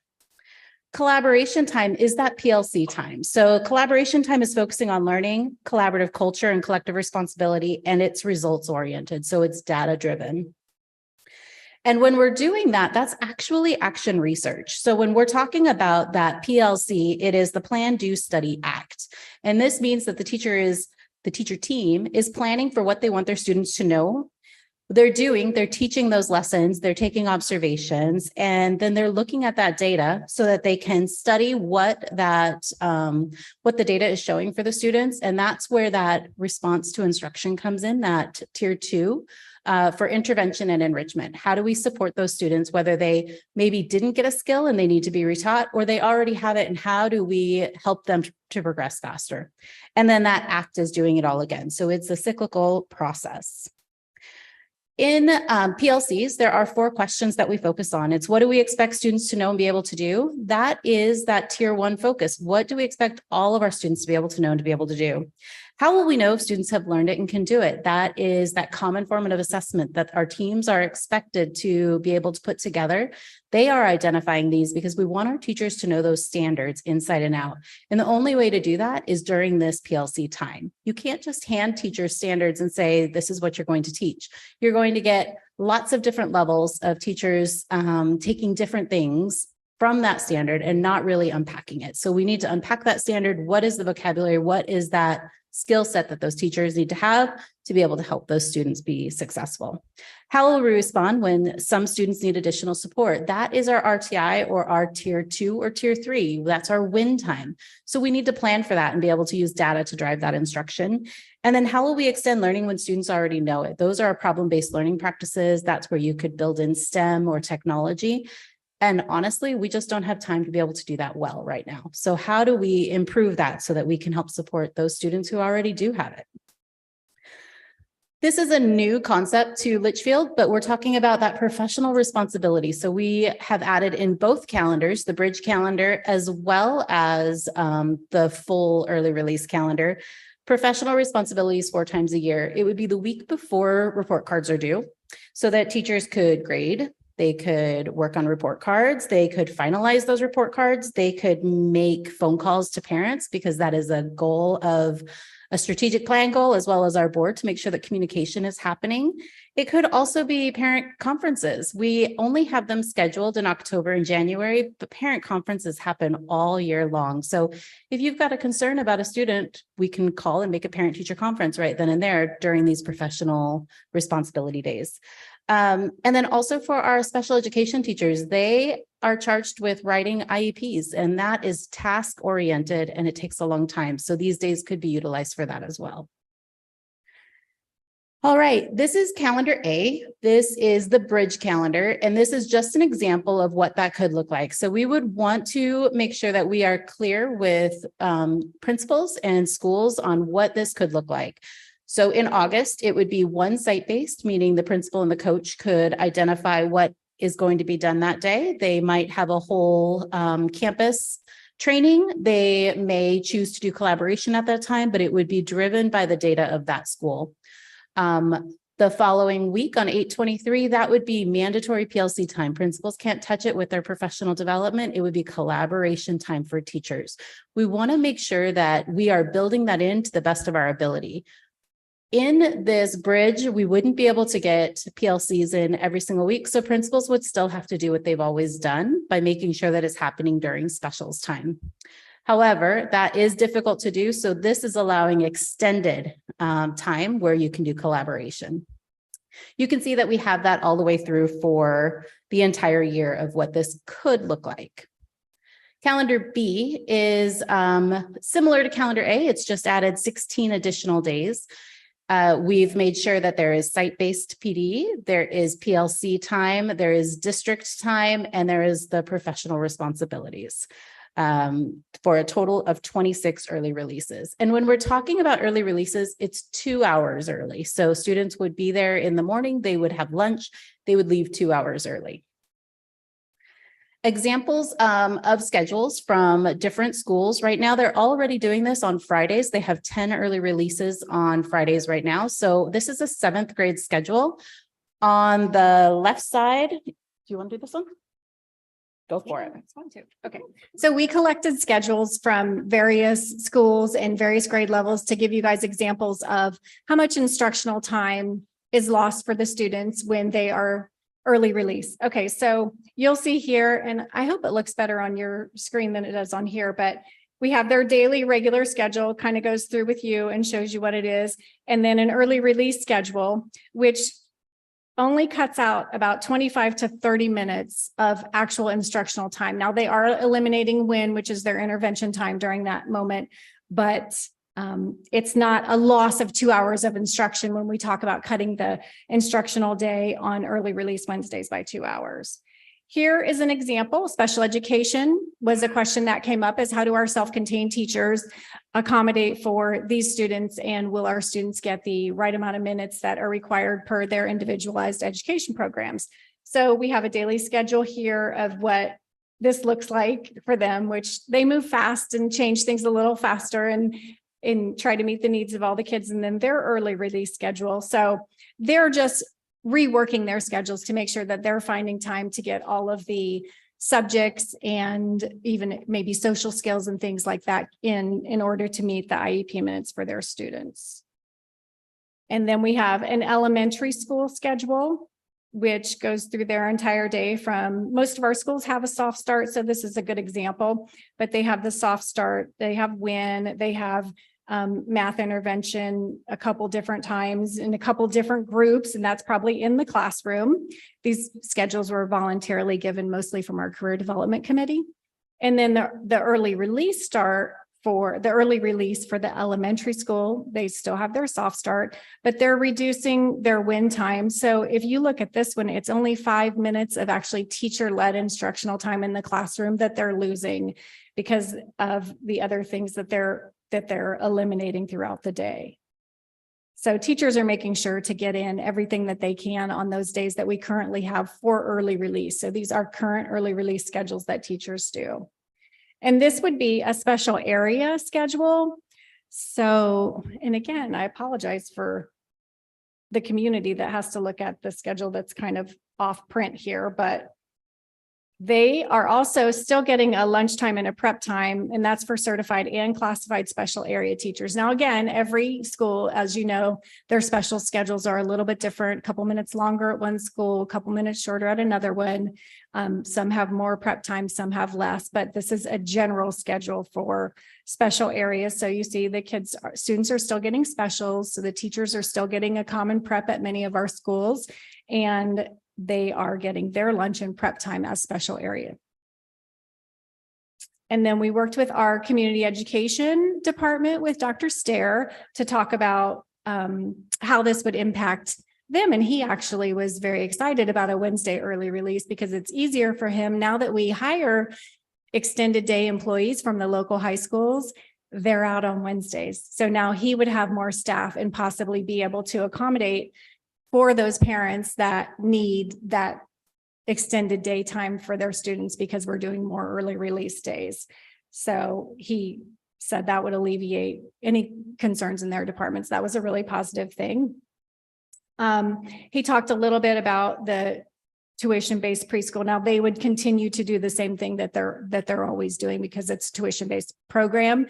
And so those students would still have 6 to 6. It would be more, their hours would stay the same in community and preschool. So it didn't add to the cost, but they're talking about perhaps adding some extra aid time to that to extended day, which would help so that their campuses, their staff could also be professional learning communities and have time to collaborate. So if this is something that we do adopt, we can look a little bit more in detail at what that looks like for extended day. But like he said, the cost is likely to be absorbed, so it really doesn't have a financial impact there. And developmental preschool would change their hours. So they currently are off on Fridays. They're Monday through Thursday now. So they would go Monday, Tuesday, Thursday, Friday. We talked with special education and transportation about this, and that's very doable for both. So there would just be some considerations that they would need to do, but it would give the teachers the same amount of time. It would just be flipping that, which is something that we did when we added early release Fridays a long time ago. We had to shift the developmental preschool schedule at that time. So there were some additional questions that were asked. And so we thought we'd just do some frequently asked questions. How this impacts staff. We have classified staff who work Monday through Thursday and many have Friday off. Well, that may be a non-issue now that we have increased classified specials to 7 hours to the 30 hours. What did you guys decide on? 35. Thank you. 35 hours a week. But if that was the issue, the principals would have some discretion in how they're going to accommodate that, but it doesn't look like that's going to be an issue. So transportation and food services, transportation could easily modify. It's just changing their day. It doesn't impact food services. Breakfast and lunch would still be served every Wednesday, just like they are on Fridays when we have Friday early release right now. And how much time it takes away from teacher-led instruction was addressed in some of those schedules that we shared. So it does vary a little bit, but it doesn't have a huge impact on the basic skills that the teachers are teaching in the classroom, because they're always making sure to get those lessons in. And as far as OT and PT, they're part of collaborative teams too. So this time would be utilized for them also to meet with their professional teams and be very beneficial for them to have some time too. And I think I'm going to turn it back over to Director Benjamin. All right. So we wanted to find out, what does research say? In an analysis of data of more than 750,000 students, schools engaged in the PLC process with depth and duration consistently displayed greater gains in student achievement, particularly in reading, math, and science.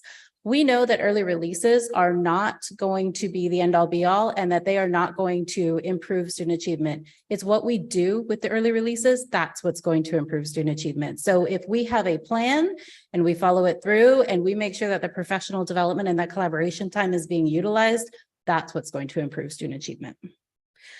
American teachers spend far more time in the classroom and far less time collaborating than their peers in many other countries. High-achieving school systems, such as those in British Columbia, Shanghai, Singapore, and Hong Kong, dedicate as much as 35% of teachers' time to working in teams to improve lessons. So we know that that is something that we're constantly looking at. What are the other countries utilizing? What are they doing to improve student achievement? And it is professional learning communities. In the same manner that other professionals, such as doctors, civil engineers, and NASA astronauts, turn to the science of their professions, biology, calculus, and physics, to solve problems and strengthen critical facets of their organizations, transformational leaders in education infuse their schools with opportunities for staff to engage in research that aligns with best practices. We shared earlier how action research is impacted through professional learning communities, and that's exactly what these early releases will be able to do for our teachers, is that action research through PLCs. One of the other questions that had come up at the last board meeting is how many schools actually have early release? And so we were able to put this together, and it looks like just about every district that surrounds Litchfield does have early releases. And if you are going to 4-day, we are not asking for 4-day. We don't want to go there, but we do think that the early releases will impact our teachers' morale as well as their ability to plan strong lessons, intervene on students who are needing intervention and enrichment, and be able to collaborate effectively. Who is impacted? Teachers will be positively impacted by having this time during their workday for PD collaboration and planning. Families may be impacted by having to find 8 or 16 additional days a year where they have to pick up their child 2 hours early. Aligning with Agua Fria's early release may provide families support with childcare, because right now we dismiss early on Fridays and Agua Fria dismisses early on Wednesdays. So if they have siblings who watch them typically, then that already is probably difficult for families on Fridays. Extended day will be impacted if more families are seeking childcare on early release days. However, we can actually hire additional students from Agua Fria who are a part of our extended day. Developmental preschool would need to switch days, and classified staff would be impacted because they would now be able to participate in professional development, which they were going to be anyways after earlier this evening.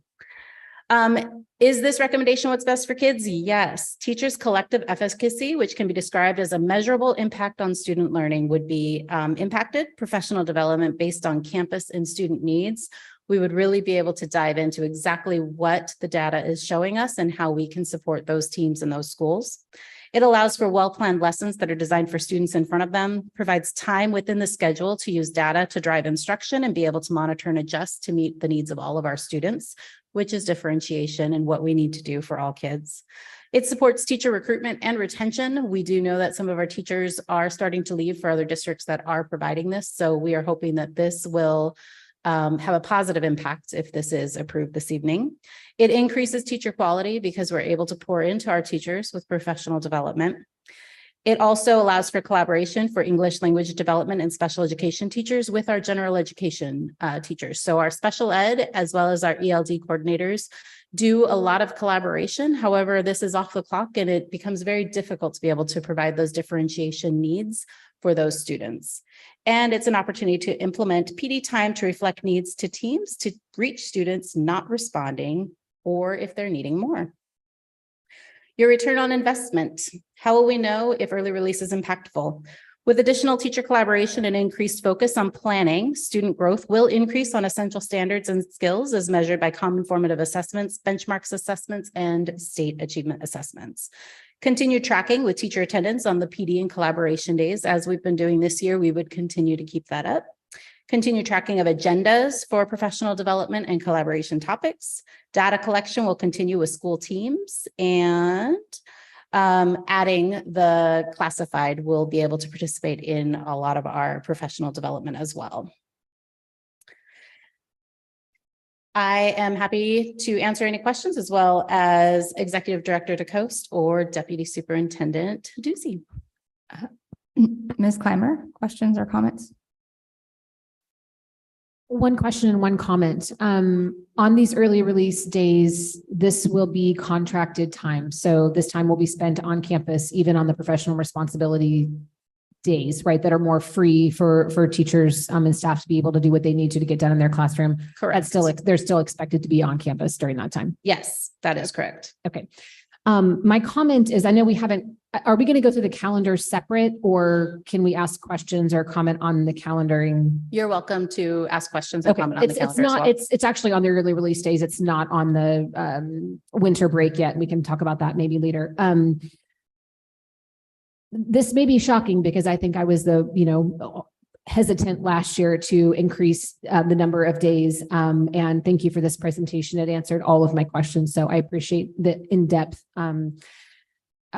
presentation that you put on tonight. But I actually would prefer that it actually be every Wednesday instead of you have these 3 or 4 days. And I understand that there's a full day and you don't want to give up the full day. And I'm not asking you to do that. I understand the benefit of that.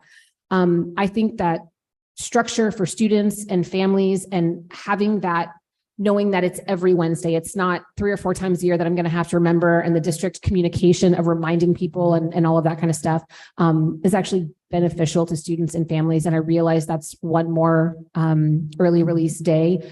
So I just like to hear what other board members have to say. I think adding those 3 in there, or whatever it is, and still keeping the full day would just add consistency and structure to the week that I think would be beneficial, in my opinion. So that's my comment. Just to comment on that really quick, because I asked our attorney, I had a question about like, if we wanted to take one part of another and one part of another, could we adjust it? And are we allowed to do that? And she did mention that we could say we approve one of these schedules tonight with the following modifications, and that would be allowed. So just to keep that in mind as we continue talking. Did you have any more questions or comments, or is that it? I don't have any more questions or comments. Are we going to talk? Are we also talking about the winter break, or are we, are we supposed to provide on that? Or are we going to talk about that separate? Do you want us to talk about all that now, or do you want us to just talk about the early releases first? I think that really is up to you guys, because the recommendation. That's mine. That is, yeah. Yeah, so the winter break thing was, again, me, I'm so sorry, I know. I figured since we're already talking about this calendar, and a lot of feedback that I had gotten from families and from staff members was that having that winter break start right when Christmas is on the weekend was very difficult. And then having the kids out so long after New Year's was just kind of challenging for people that needed to get back to work and things like that. So that was a request of mine for us to think about moving it to that Wednesday or Tuesday before, and then coming back. That I think there's a lot of reasons why that could be beneficial. I was open to whatever the board thought, but just since we were already talking about changing the calendar, we could talk about it, or we could not, and we could say we're just going to leave it the way it is. I'm pretty open, but. President Zeidema, could I just share on that topic really quickly? Yes. Just to add a couple of things. We've had mixed feedback about the coming back after winter break on, so quickly on January 3rd, if we do the Wednesday to Wednesday, but then we also have that those last couple of days before winter break are really difficult because, people are starting to head off for vacation. Students are not as attentive as they could be because they're about to roll into winter break. So I think either option would be okay with some staff. I mean, I don't think you're going to please everyone, but also keep in mind that Agua Fria then does have the high school schedule, which is a little bit different. And they have testing from like Wednesday on that week. So Wednesday, Thursday, and I'm pretty sure they're off on Friday. So it would align a little bit better with theirs, but that was a request from you guys. So we threw those in just for your discussion. She means that was a request from me, but I actually was going to ask if we could, the reason I asked about modifying it was because I liked the later to later, like the Thursday to Wednesday versus the Wednesday to Tuesday or whatever. And so they didn't align in the calendars you gave us because there was 2 different options. So if you have feedback though, when we're talking, did you have comments about the holiday?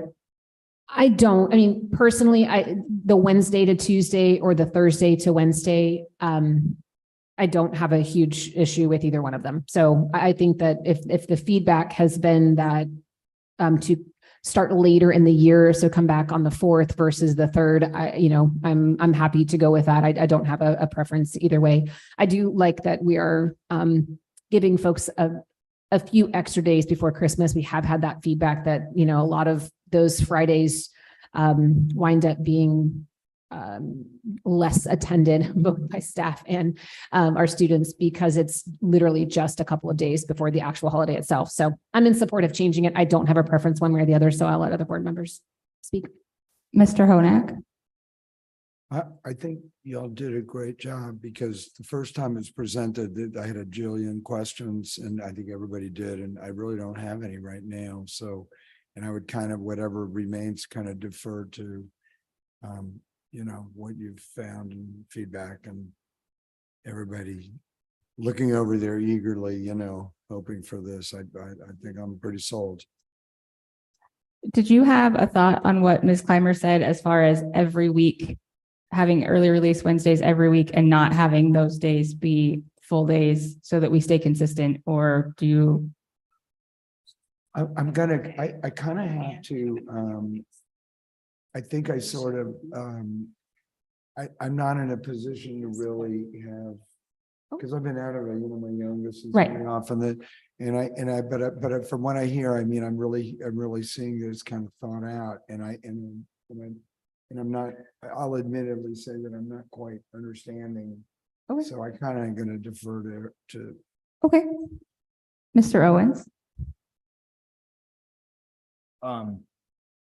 Yeah, your attendance helps. The facial expressions and the nodding, and I'm like, oh, this is not good. Okay. Yeah, I think this is a win-win. Obviously, this addresses, this gives you extra hours in the day to do the things that benefit our children and our students. And that's obviously your goal. That's our goal. So I'm fully in favor of doing the every Wednesday. Personally, I like the model with the Christmas break that's closer aligned to the Agua Fria, just because, most people who have jobs, like you get like the New Year's Eve off or New Year's Day, and then it's back to school. So you've got your kids there for an extra couple of days over. So, if my opinion matters on the Christmas break, then it would be, or winter break, I got a Christmas break, would be that one. So, but yeah, this is cool. Good stuff. Ms. Moran. Yes, I am coming from a different state of mind, I think, than some of the other board members. So I'm in favor of the kind of bridge model of the 18 total early release days. And I will tell you why. So I am a huge believer in the data behind the positive impact of PLCs on student success. There's no question about that. It's a proven process. But what are we as a district doing to ensure that our PLC process is being consistently applied with integrity at every campus? I understand these additional early release days will help with that process, but to me, this decision comes down to the ROI on, is the decrease in teacher-led instruction and intervention, as was stated, going to be more than made up for by effective instruction coming from the PLC process? And I think the answer to that is yes. But is the answer to that in 1 year? I think the bridge model gives us a chance to experience more time for PLCs, increase the effectiveness of the processes, and then in year 2, potentially go to the every week model for early releases to make sure that we are effectively utilizing that time. As a board member, I want to see evaluation of this time and effectiveness of this time and the actual impact that it's having on student success. So my question is, what reporting will you as an administration provide to the board to show us that these early releases are in fact having the impact that we expect they will? Data collection is not the same as data analysis. I want to say that again. Data collection is not the same as data analysis. So I understand we're going to collect that teachers did PLCs on this day and teachers did PD on this day, but what are we looking at that against that to determine if it is in fact effective? So what I would like to see is a summary of the phases that every one of our campuses is in the PLC process. As we know, some of them are more advanced than others. And I want to know what specific grade levels are doing a better job at that, how that is actually impacting the data of student achievement. So that's my opinion on the early releases. Obviously, the federal government believes that we are still in a learning recovery. The ESSER funds run for another year. So again, that's where 2 years ago, we said no to the additional early releases because we wanted to make sure that our students were getting as much teacher-led instruction as possible. I am willing to take the step. I can support taking a step in that direction, but I don't know that we're going to effectively utilize that time going all at once. So I would like to see us do a stair step to that process from the early release day standpoint. As far as the winter break goes, I'm not in favor of doing the half week and the half week. I would like us to be in line with Agua Fria. And again, I'll tell you why. I have had children in both districts for quite a few years. If I were going to plan a vacation, I would plan it around my high schooler schedule, which means we're going to have kids in our elementary who are going to miss out on either half a week on 1 week or half a week on the other week. So I don't think that the impact is going to be positive on student success, having that lack of alignment with Agua Fria. One of the things that we're saying we want to do is be in line with that district for all sorts of reasons. So we're saying we want to do it when it comes to early release days, but now we're saying we don't want to do it when it comes to the winter break. So I personally don't see that as being a positive because it also seems like we're making that change based on a temporary calendar issue, which is Christmas being on a Sunday or Christmas being on a Saturday. We're going to come up on a couple years here where Christmas is going to be right in the middle of the week. So I don't know that that's really going to be an ongoing issue, that we should change our calendar to be not in alignment with our feeder district and create additional issues for our families. Okay, thank you. I asked about early releases. So obviously I support weekly early releases, and I could get on board with every single week regardless to make it easier for our families for tracking. That does align with Agua Fria as well. When they have days off, it doesn't change their early releases on Wednesdays. So I think that that would stay consistent. So I'd be fine with that. I think if we looked at the winter time, if we did the Thursday to Wednesday, that would be the closest to aligning to Agua Fria if they're already off on Friday anyways, before winter break, because our kids are probably, as Ms. Moran said, missing that Friday because they're going to go on vacation with their high school students. So I think that that would most closely align to that. It would allow for our teachers to have that couple extra days before Christmas as well to prepare for Christmas with their families. It would allow our families time to, if they're going to be traveling and going somewhere for the holidays, to do that.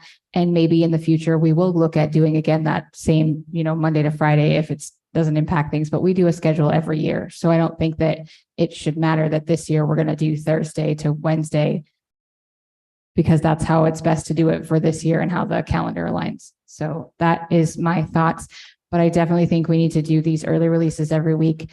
We know we're losing staff members to districts that have early releases every week.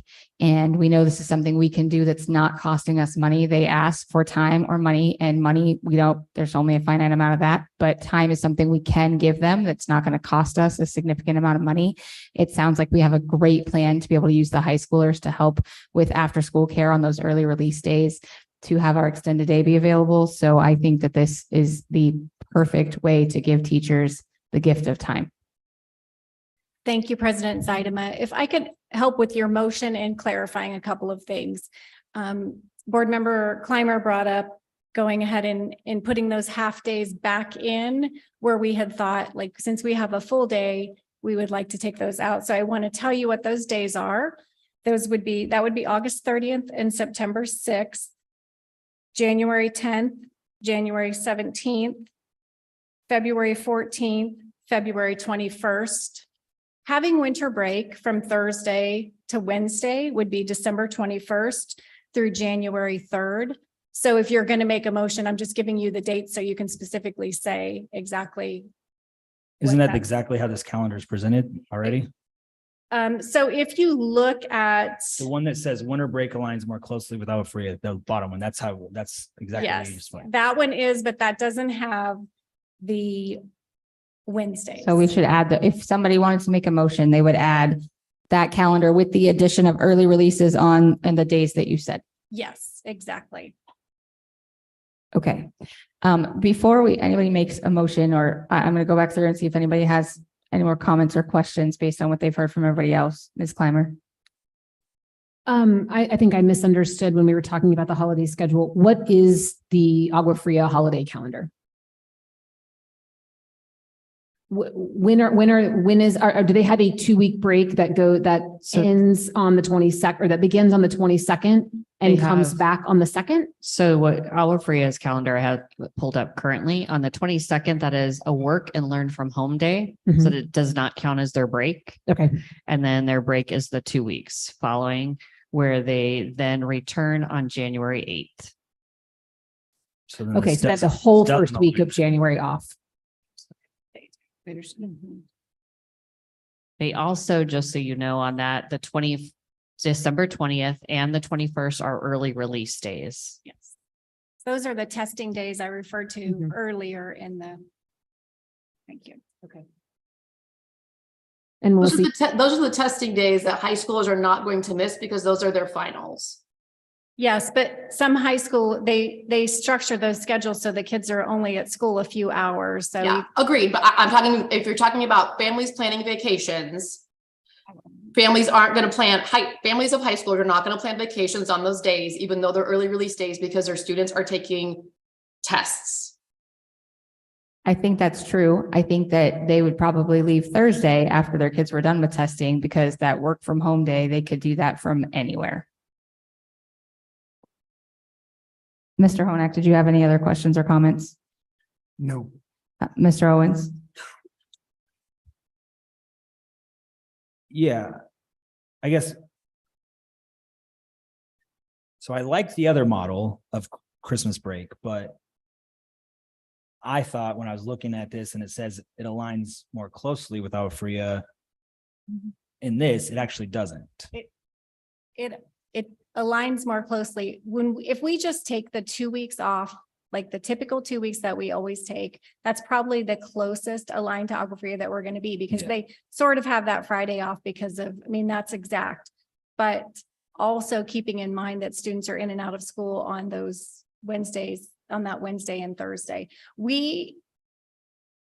It's going to be hard to exactly align if you want a split week, because we only have 10 days to work with. Yeah, no, I understand. We're not going to be perfect because they have a stay at home like every other high school week, I think. What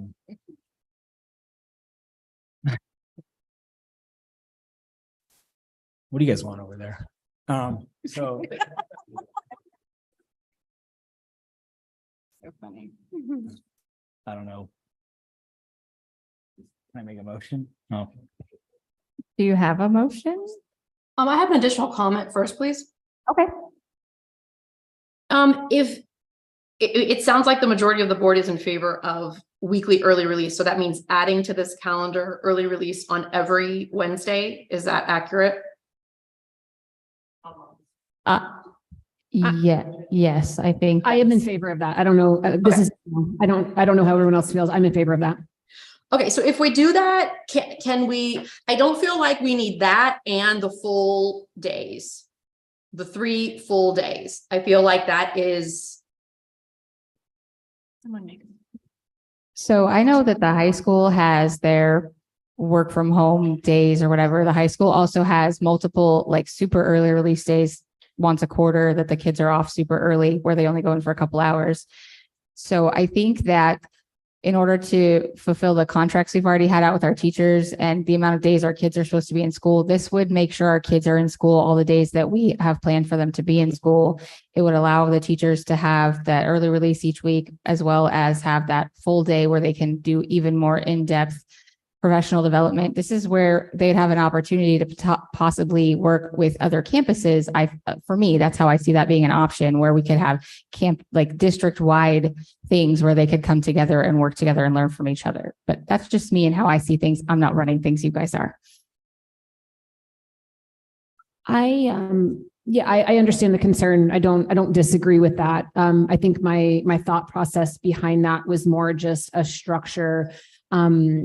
And it's only 2 hours on those Wednesdays. So I think what I'm hearing from the district administration is that those full days, even though there's only a few of them, are precious time, because 2 hours, I mean, you can be productive in 2 hours, but the 7 or 8 hour day is really, you're able to do more collaboration, whether it be at the district level or the site level or whatever. So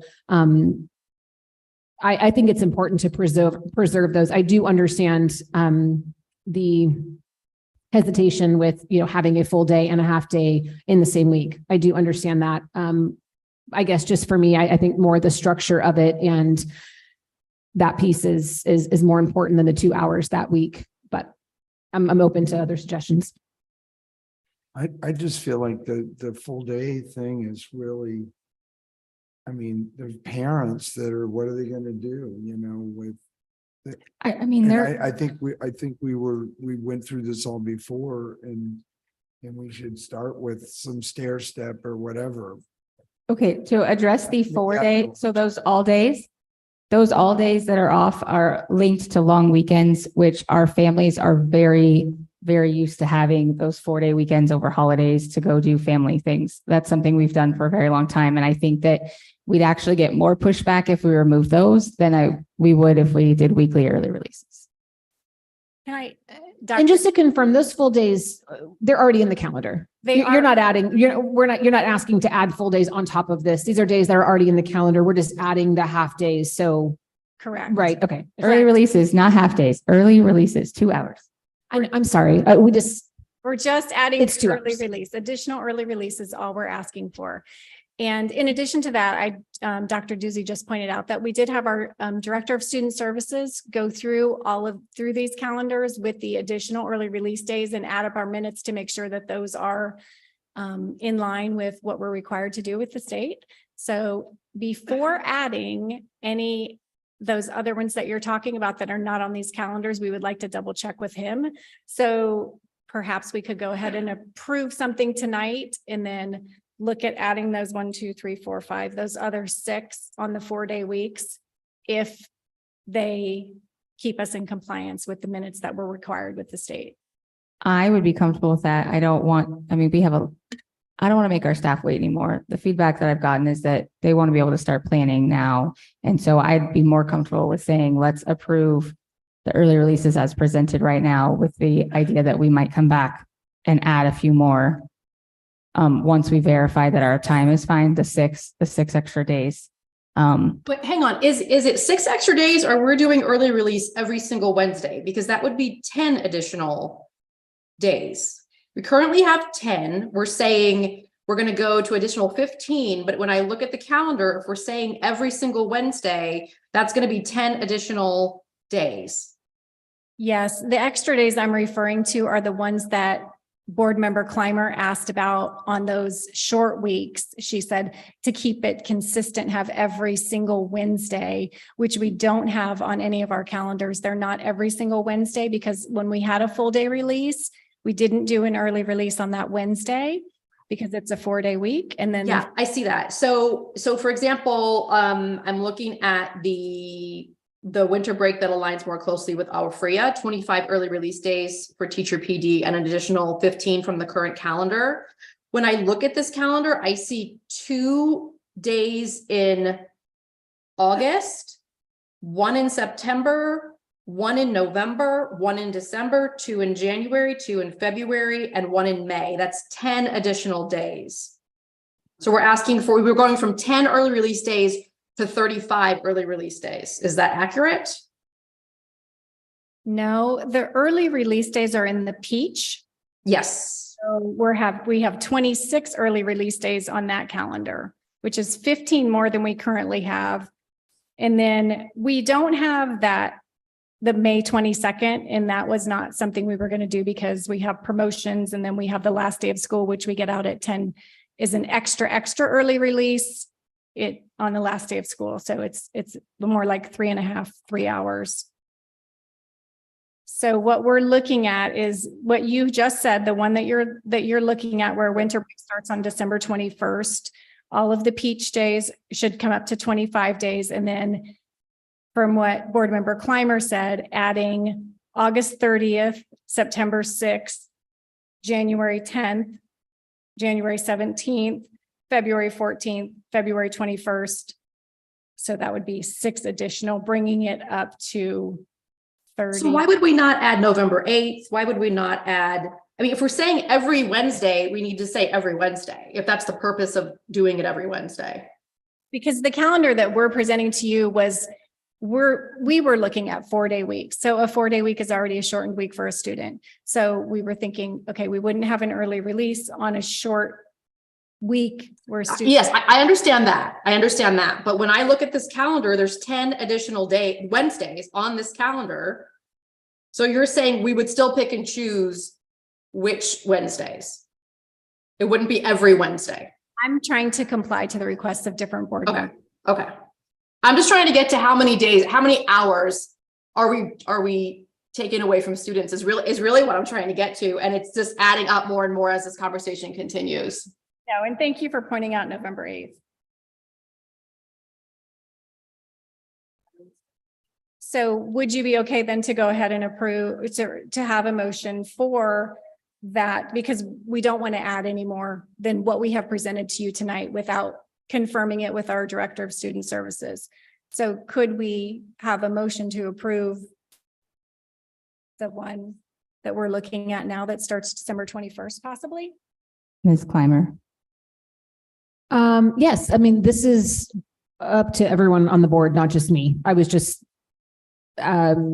presenting that as my opinion. So I'm fine approving how it is. If we are able to add those in the board as an agreement at a later date, I'm perfectly fine with that.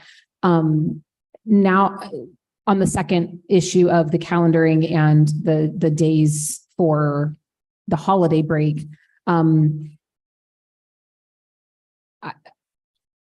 it was my understanding that by doing the Thursday, Friday, or the midweek, I should say, either version of that was more in alignment with Agua Fria. It doesn't sound like that's actually the case. So I'm less inclined to change that part of the calendar just because it seems like it's making it a little bit dicey, but I'm open to feedback, but I'm less inclined to do that now because it actually doesn't, I mean, what we have actually aligns with Agua Fria. So if we're saying that's why we're doing it, and if I could just That clarify doesn't that, do I'm that. saying it aligns more closely if you want midweek to midweek. Correct. Okay. I understand. So Yeah. The first 2 calendars are what we would normally have just presented to you guys and kept the 2-week winter break. It's my fault. I'm Right. fine with Yeah. us not doing it. Like I said, if we don't change it, that's okay. I just wanted to, if we were going to talk about the calendar.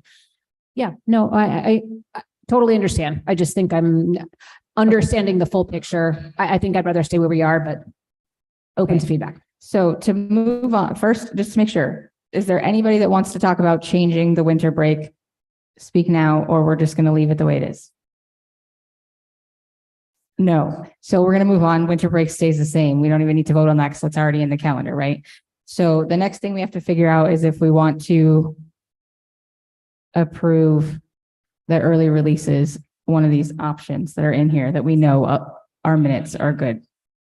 So then the administrative recommendation would be the second calendar that you have listed, which increases early release days to 26 early release days for professional development, which adds 16 more. That's what we're recommending. I move to adopt the 2023-2024 calendar with 26 early release days with a winter break from December 25th to January 5th as presented. I second. Having a motion and a second, I will call for the vote. Ms. Clymer? Yay. Mr. Honak? Yay. Mr. Owens? Yay. Ms. Moran? Nay. I am a yay, so motion passes.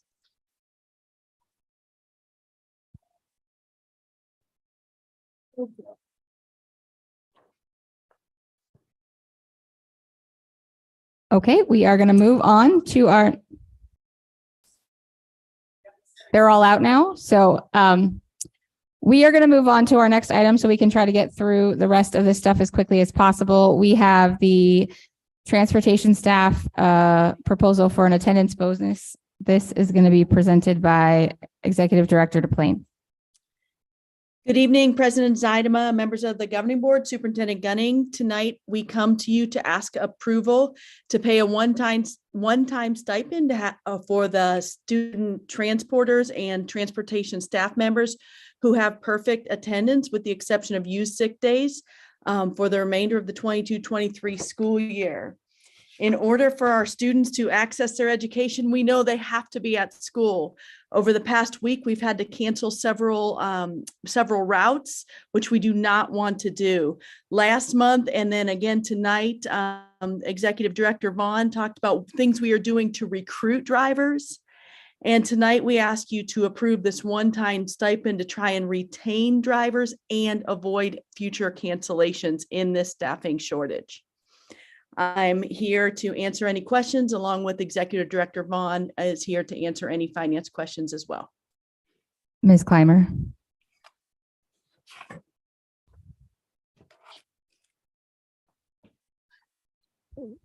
It feels like we have tried many, many things over the last year, maybe even 2 years, including increase in hourly pay, increase in hours, potential, up to 40 hours a week, different scheduling options. I think we've done a retention bonus even. I feel like we have done nothing but throw money at this problem, and it has only gotten worse. And so it's not that I'm not in support of trying to figure out something else to do, but in light of the resignation of our transportation director and his stated reasons for leaving, I don't think money is our problem. I don't know what the problem is. I don't know. But what I do know is that we've done everything that we can to increase hours and wages and benefit. We've offered benefits. We've done everything and it hasn't made a difference. So I'm not understanding how adding more money to the mix is going to change what hasn't changed over the last 18 months. So I'm anxious to hear what other board members think, but I am in support of fixing our transportation problem 100%. I'm not yet satisfied that this is going to do that. Mr. Honak. The transportation department is a mess.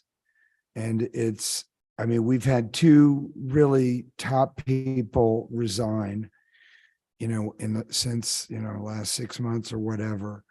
And I'm honestly, people just call me, okay, they just go, is it okay, whatever. And I know as a board member, I'm supposed to pass stuff along, but they never would call me if not. And I don't take any action or anything. I just listen. And there's just administrative mess. It's toxic, it's corrupt, it's whatever. I agree we've thrown money at it, but throwing money isn't at the problem. It's an administrative thing that really needs to go in. If we got to hire somebody to tell us how to run the transportation department or what to do, but there's people in there that are causing problems. And you can get new people in there and then they find they're undermined or whatever. And money is not solving the problem. But right now I would support the stipend because we have to fix the bigger problem. But in the meantime, we got to figure out a way to get kids to be able to get to school, until we come up with something. And, I agree. What we've tried hasn't worked. We need some change in it. And there's a whole lot of house cleaning that needs to go on over there. We do have a new superintendent that I sure as heck hope can figure that problem out.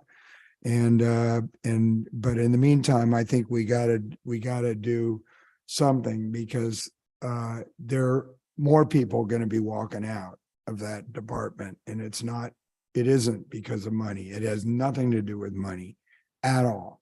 It's there's crazy people in that department running around, kind of running it, and they're driving people crazy, including their bosses and the people below them. That's a fact. Mr. Owens. So I understand this right. You're in transportation. as of today, and you work the rest of the year, except for sick days, you get this stipend. That is correct. Whose idea was this? Our team got together and looked at all the options we have, kind of like board members, Clymer said, we looked at a lot of different options. And then we were looking at what is anything we can do to attempt to incentivize coming to work every day so we do not have to cancel while we do these other recruitment and retention strategies, while we get some professional development in there, while we seek to get outside expertise to come in and mentor and support this department, some of the leaders in the department in regards to transportation expertise. So we looked as a cabinet and spoke with other people, talked to other directors in the area, and we decided to come with this proposal to the board to see if that's as a one more thing we could do to try and avoid canceling routes for the remainder of the school year. Okay, thanks.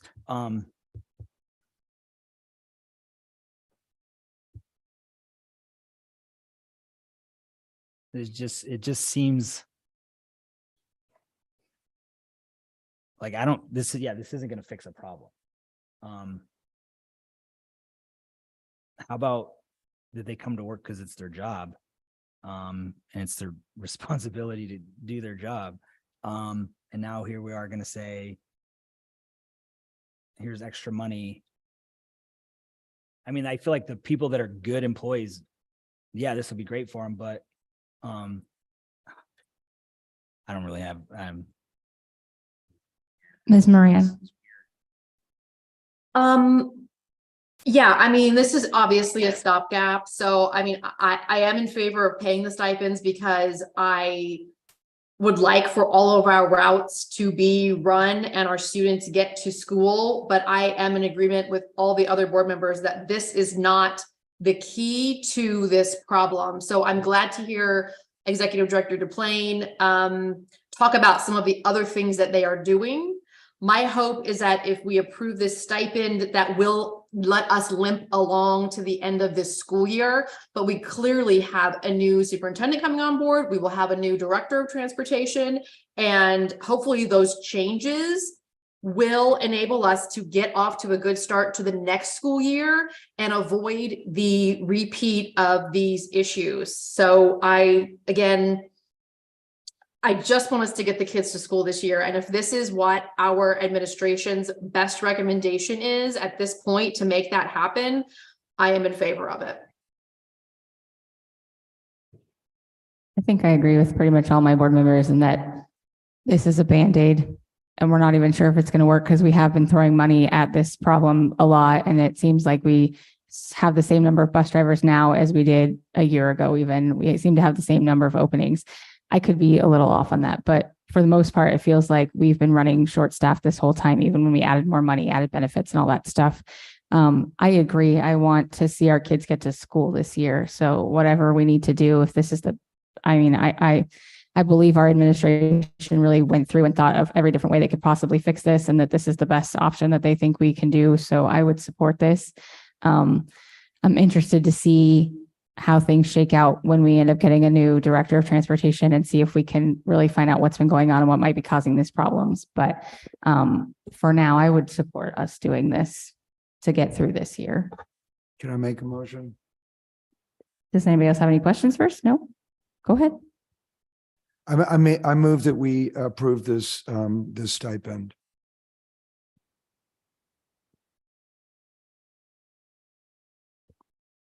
Do I have a second? I will second. Having a first and a second, I will go through the vote. Ms. Clymer?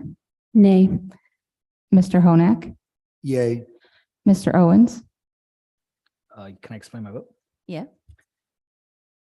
Yeah, this just seems weird, but as other board members mentioned, if this can get us through the end of the year until we can find a solution, it sounds like the people who are going to get this extra money are going to be the ones that are doing the work and coming to work. So good on them for doing that. We appreciate it. I wish we didn't have to do this, kind of say, hey, here's extra money to do the job that you signed up to do and said that you would do. So, but with that, I'm a yay. Ms. Moran? Yay. I'm also a yay. The motion passes.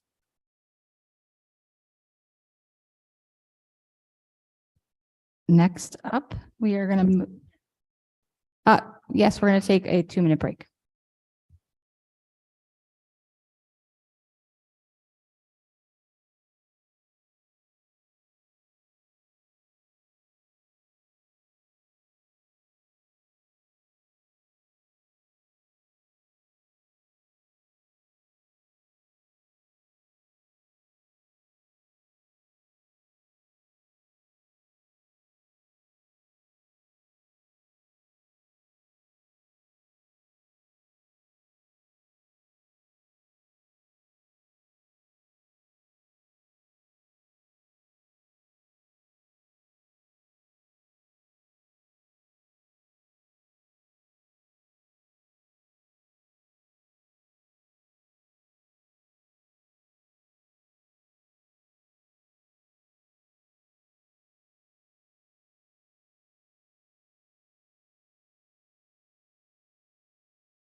Okay, we are going to get back to this to try to wrap up so we can let people get home that have to be at school early tomorrow.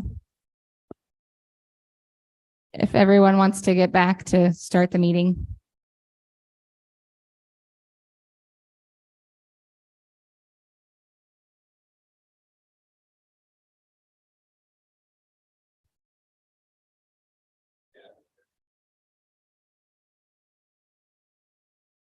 Everyone ready? We good? Ms. Moran, you good? You back?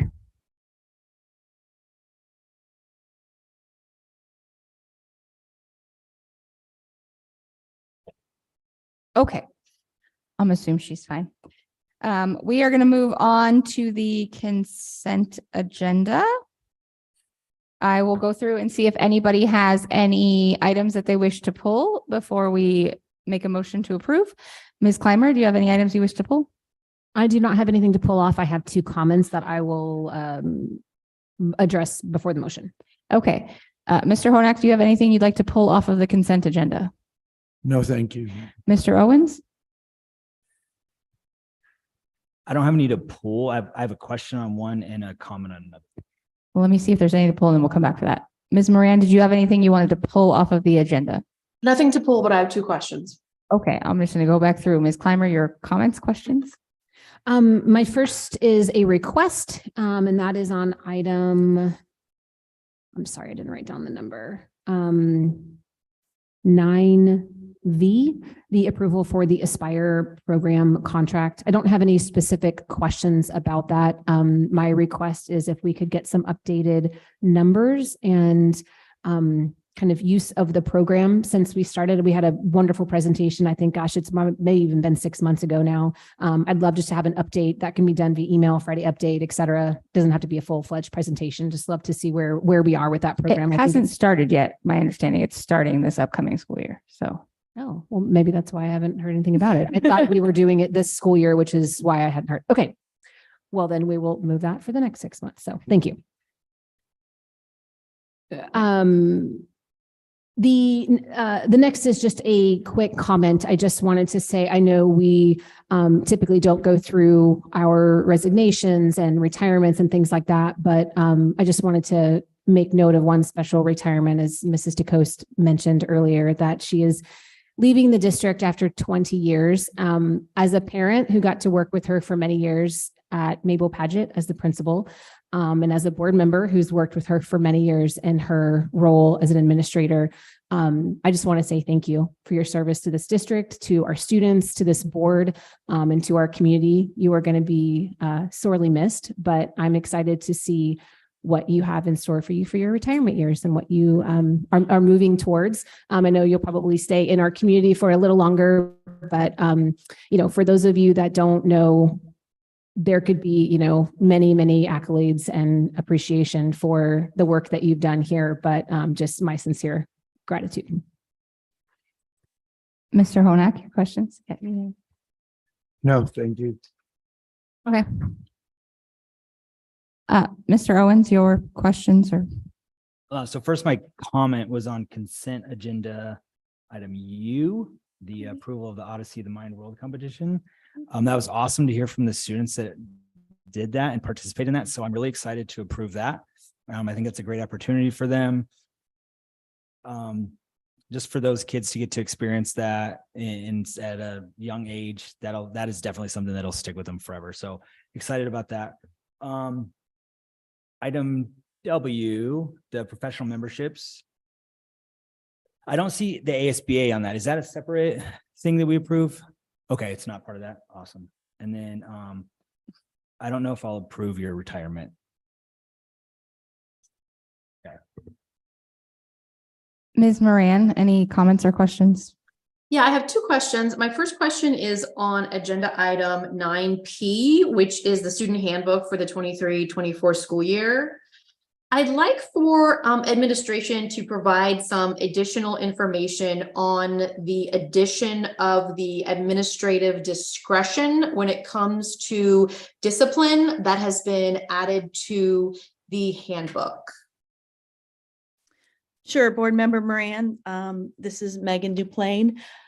We have always allowed our principals the administrative discretion in regards to discipline, because, for example, if a kindergartner, there's differences in behaviors if a kindergartner does it compared to a seventh grader. If a child with a disability says something that maybe is a part of his disability compared to a child with typical developing needs, it allows our principal to look at factors and weigh different factors to make a good sound decision in regards to the discipline. So that is why that was explicitly explained in the handbook revision recommendation.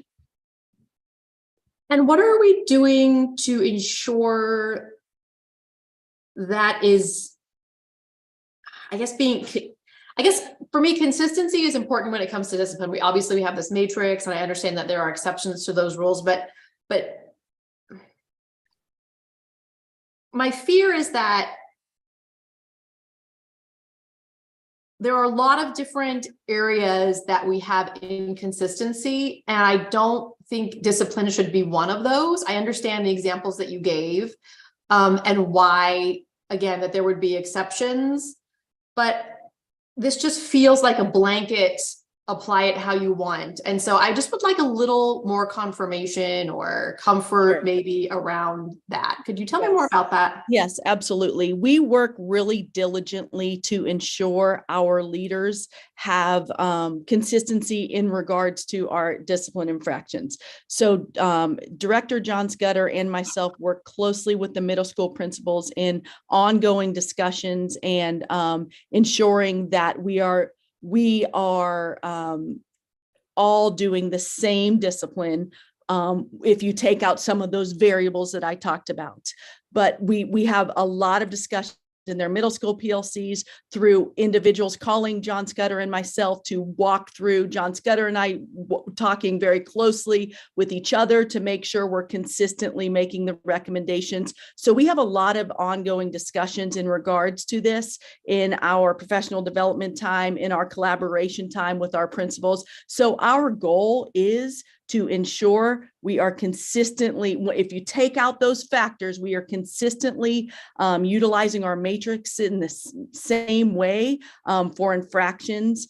And so I want to assure you that that is a goal of ours as well. And we are embedding this into our discussions as administrative teams, into our coaching and into our recommendations, consistently recommending when we are especially utilizing our out of school suspension across our principals. Thank you. I just want to clarify a little bit. I'm not asking about this because I'm concerned that our students aren't being disciplined or that they are being disciplined. My concern with the consistency is from a legal and liability standpoint. Sure. Absolutely.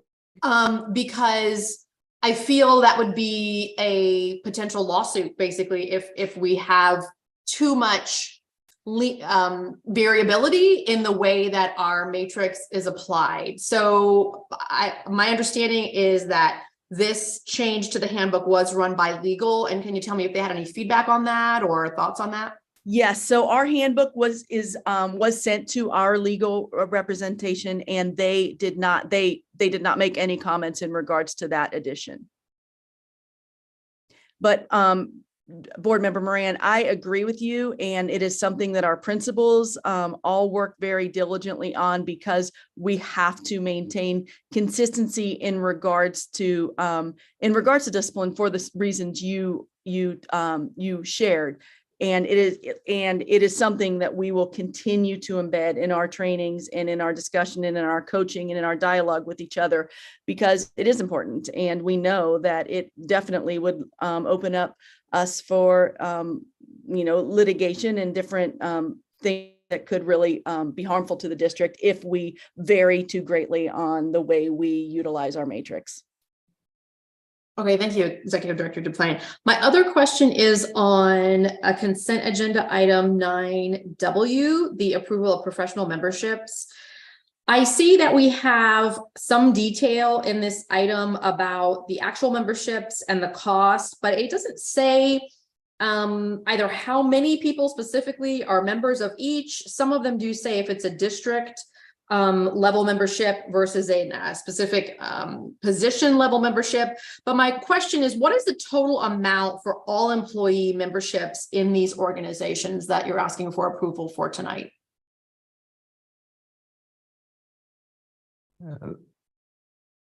Board Member Moran, just give me a moment to pull up a document.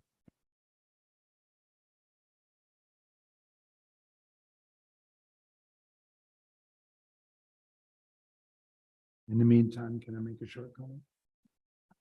Sure. Well, I will say, just so everybody knows, I'm not actually putting Executive Director Vaughn on the spot. I asked this question in advance, but the answer was not provided. So I would like to just clarifying question while you're looking that up.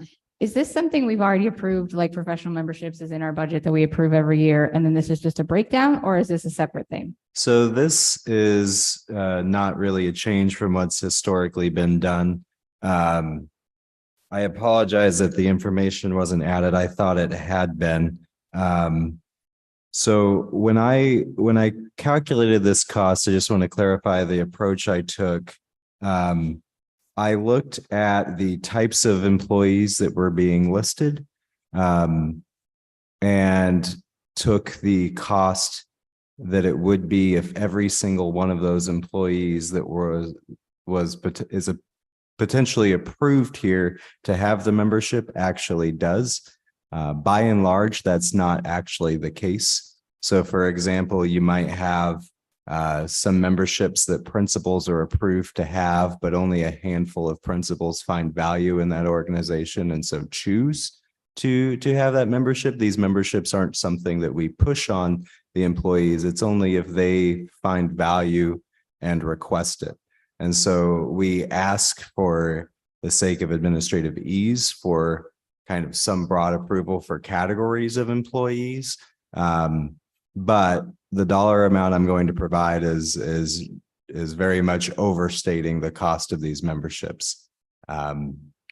But also because of the varied ways we pay for these memberships, it was difficult for me to timely get a more accurate dollar amount of how much we actually spent this past year on them. So again, this is a very high kind of higher limit on what this could cost, but it's $56,499.05.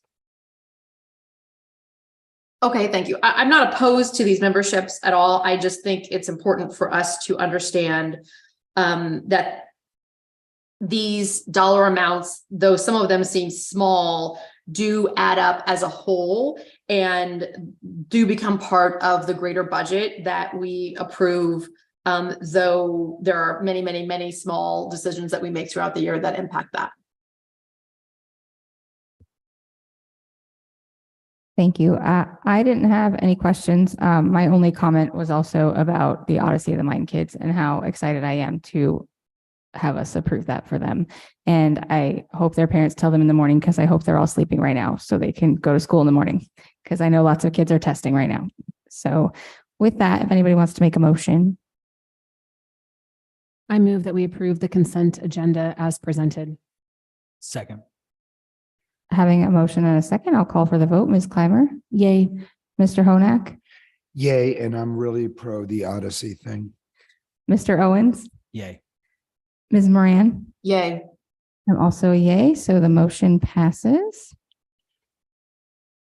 Next, we will move on to we have no information discussion items. We've done lots and lots of that already. We're going to move on to reports. We're going to start with Superintendent Gunning's report. Madam President, members of the governing board, due to our time, I will keep it very, very short and sweet.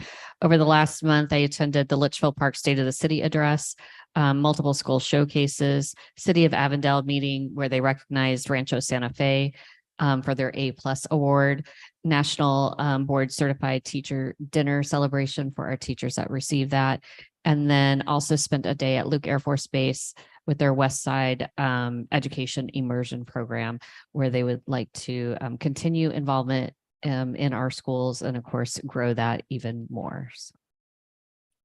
Wonderful. Next, we will move on to reports from the governing board members, and I will start with you, Ms. Clymer. I'm going to just switch it up next month, start with someone else, so you have to be first every time. It's okay, no problem. I will try to be short too, knowing the hour is late. I too attended a couple of school showcases. Belen Soto, I can't remember if I did that last time. It was right on the border of our last meeting. So thank you to Principal Frazier and her staff for hosting us. Also Litchfield Elementary School, where we are today, great campus, and Principal Hopper and her staff were amazing. So thank you for hosting us and showing all of your wonderful programs and staff. Also very quick shout out to Dreaming Summit, their PTSA. They invited a couple board members to help out their book fair. Thank you to Melissa Zeidema, who has time and time again offered our services, mainly hers, but all of us as well, for any volunteering efforts. And they just did not have the volunteers for their book fair. And instead of shortening the day or whatever, they kind of did a Hail Mary pass to the board. And I was lucky enough to find some time in my schedule to do that along with President Zeidema. So thank you to that PTSA for reaching out and holding us accountable. But what I really wanted to talk about this evening, and I will try to make it quick, is a couple of very important thank yous over the last at least month and probably longer than that in regards to our superintendent search. I will start with President Zeidema, who I know you went through the lengthy process earlier as we were approving the contract for a new superintendent. But what she didn't say is that this has been a full-time job for her. And over the last month in administrative work and scheduling meetings and working with the search firm, working with our lawyer and legal representation, calling every single board member to verify and work with our crazy professional and personal and board schedules, and has just gone above and beyond to not only make this process transparent to all of us and to the staff, but fair and hospitable to all of our crazy schedules and the process itself. It was really important to her, and she impressed on us many times that everyone got to be part of the process. And I couldn't be more proud that I believe that we accomplished that in spades. And that's to her leadership and her guidance through the process. So thank you very much from the bottom of my heart, because it meant that we did less because you took on more. So I sincerely appreciate that. I also wanted to say thank you to Director Reichs. This is probably the biggest HR hire you will make in this year. So thank you for your patience and your leadership in being our liaison from the district and all that entails in terms of HR and making sure we are abiding by best practices and protocols and confidentiality through the process. Thank you for your guidance. It was a lot of extra work on your plate too, and that doesn't go unnoticed. So thank you. And last, she is not here. She left early this evening because I believe she goes home to Scottsdale. Carrie O'Brien is our legal representation, and I know she has been on call through the process of approving contracts and making sure that we're all dotting I's and crossing T's through this process. So there's a lot that goes on behind the scenes to get where we got today with Dr. Davidson and everybody else here to make that happen. So thank you to everyone in that process, because I couldn't be more proud of where we ended up, but also proud that you did exactly what you said you were going to do. So kudos. Thank you. Mr. Honak.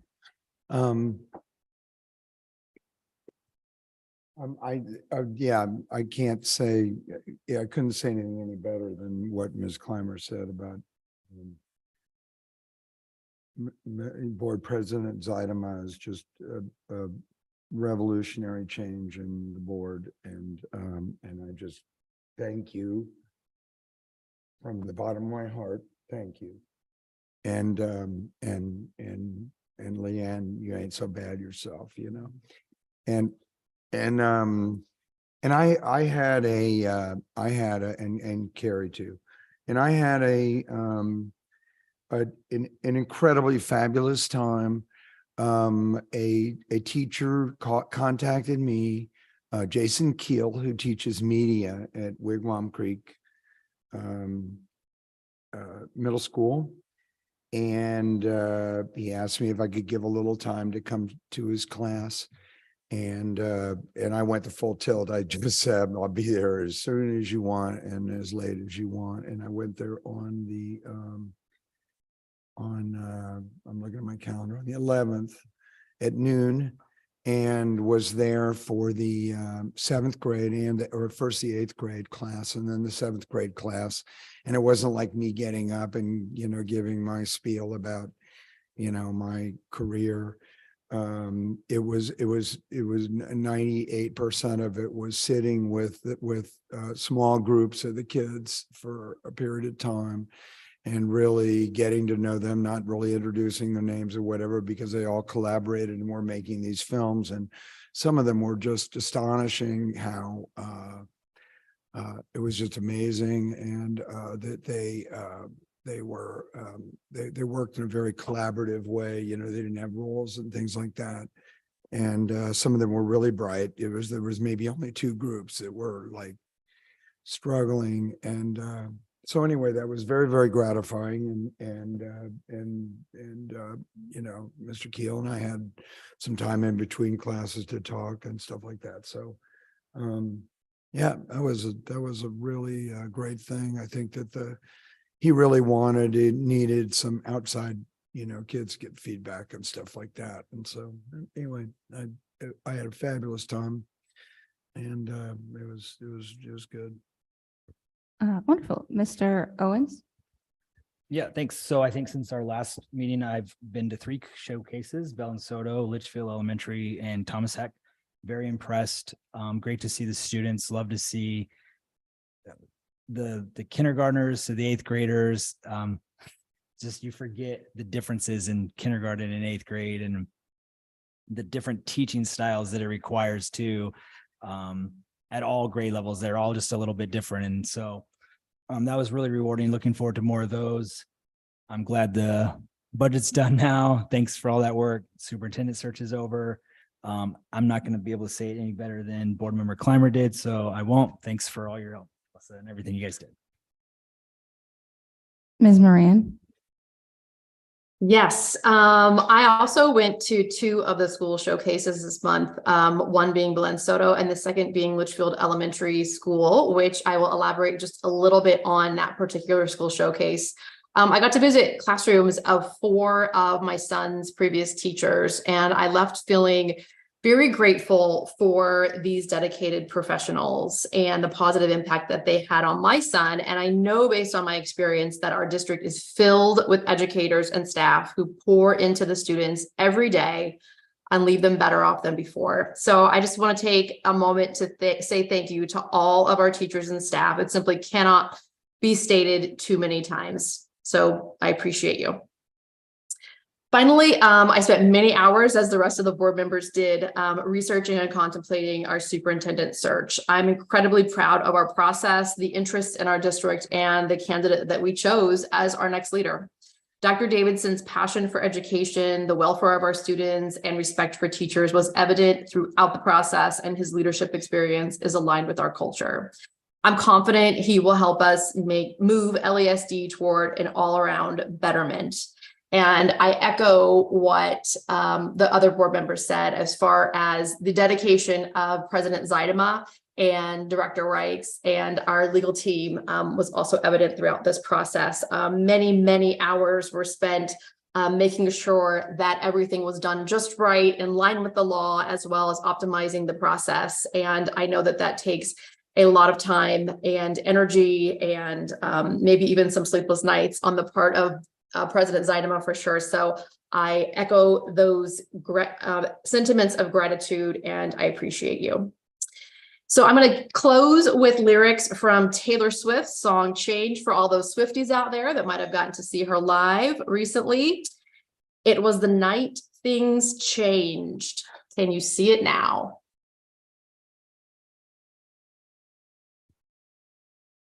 Thank you. I don't like attention. So thank you to everybody for all your nice words. I really don't like attention though. This obviously was a very busy month. It's been a busy year, right? I did attend 3 school showcases, Belen Soto, Litchfield Elementary School, and Thomas Heck. And I agree that it's interesting to see the difference, like Mr. Owen said. And it's also interesting to see the similarities between your kindergartners and your 8th graders sometimes. They're also very similar in a lot of ways.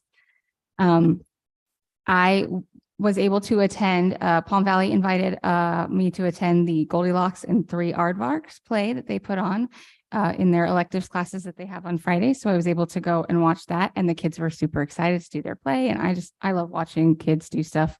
So it was really fun to go out and support those kids and the work they'd been putting in their electives time. I also was able to go to the Be Kind Assembly. We were invited by the Litchfield principal to attend that. It was the end of their big fundraiser they were doing, and they asked us to come. And it was super fun to see that assembly. I've been able to see a Be Kind assembly at another school that had put it on in the past, and it's just really fun. They engage all the students. The kids are learning great things. And I love when schools do these extra things for the kids. It's a great thing to get these kids out of their classroom and out of their normal mundane thing they do every day. It just re-energizes them and gets them back into that thinking mode after they've gotten a break, right? So they're getting to use their brains in different ways. It's the same thing for me of going to specials, but I love when we find ways to get the kids out of their classrooms and do these fun activities. The Be Kind Assembly is great. So other schools should definitely look into it if it's something they might be interested in. We obviously are all excited to have the budget done after all the meetings we've had, and our superintendent search. I already went through all of that earlier of what that big process was, but I echo the sentiments of the rest of my board members. Dr. Davidson, we're so excited to have you here. It's going to be a great experience for you, I hope, definitely for us, our district. I'm excited for what this means for our students. I believe that good things are coming our way with you being the leader. I also wanted to lastly bring up Carol Klein from Corte Sierra had come up with an idea to do an Autism Awareness Spirit Week, because Autism Awareness Day is on April 2nd. And she put together, she found a flyer for different spirit days to do for kids, and they ended up passing it along to the SPED department, and they ended up offering it to be something that could be done at every campus. And I, as a mom of someone who has autism, when I told her that they were doing this, she felt so seen and so special and like, wow, they're going to do this to celebrate us. So I want to thank Carol Klein for doing that, and to any of the schools that participated. I appreciate that. We've got special kiddos on every campus, and you found a way to make them feel special and valued. And so I appreciate that. So thank you to Carol Klein for doing that. And with that, I'm going to close because this has been a long meeting. I guess we still have to talk one more thing, but that's the end of my report, so that we can move on to the next final thing, which is our reports from the administrators. I was going through those today for a second time, and I just love the reports from the administrators and seeing all the pictures we get and seeing our kids. They are learning such fun things, but they're also learning the things they have to learn. And I just love how our teachers find ways to engage our students between room transformations and different themed days. And they're always going above and beyond and thinking outside the box to make sure that our kids are learning, but they're having a good time, because if we make it fun and engaging, then it's really going to stick in their minds. So to all the teachers that put all that extra time in, which I know is basically every teacher we have in this district, because we have the best. Thank you for all of the time you put in and for all the care that you put in. I appreciate all of you. I appreciate the principals. I know that your job is not easy either, and people forget and think it's all about the teachers. But at the end of the day, the principals are making sure that those teachers are getting what they need. They're the real gateway between admin over here and the board over here and the teachers in the classroom. So I want you to know that we appreciate all of you guys as well and what you do. So thank you for putting those reports together for us. And with that, I move to adjourn the meeting. I will second. Okay, with a first and a second, I will call for the vote. Ms. Clymer? Yay. Mr. Honak? Yay. Mr. Owens? Yay. Ms. Moran? Yay. I'm also a yay. This meeting is adjourned. Thank you, everybody who stuck it out this whole time.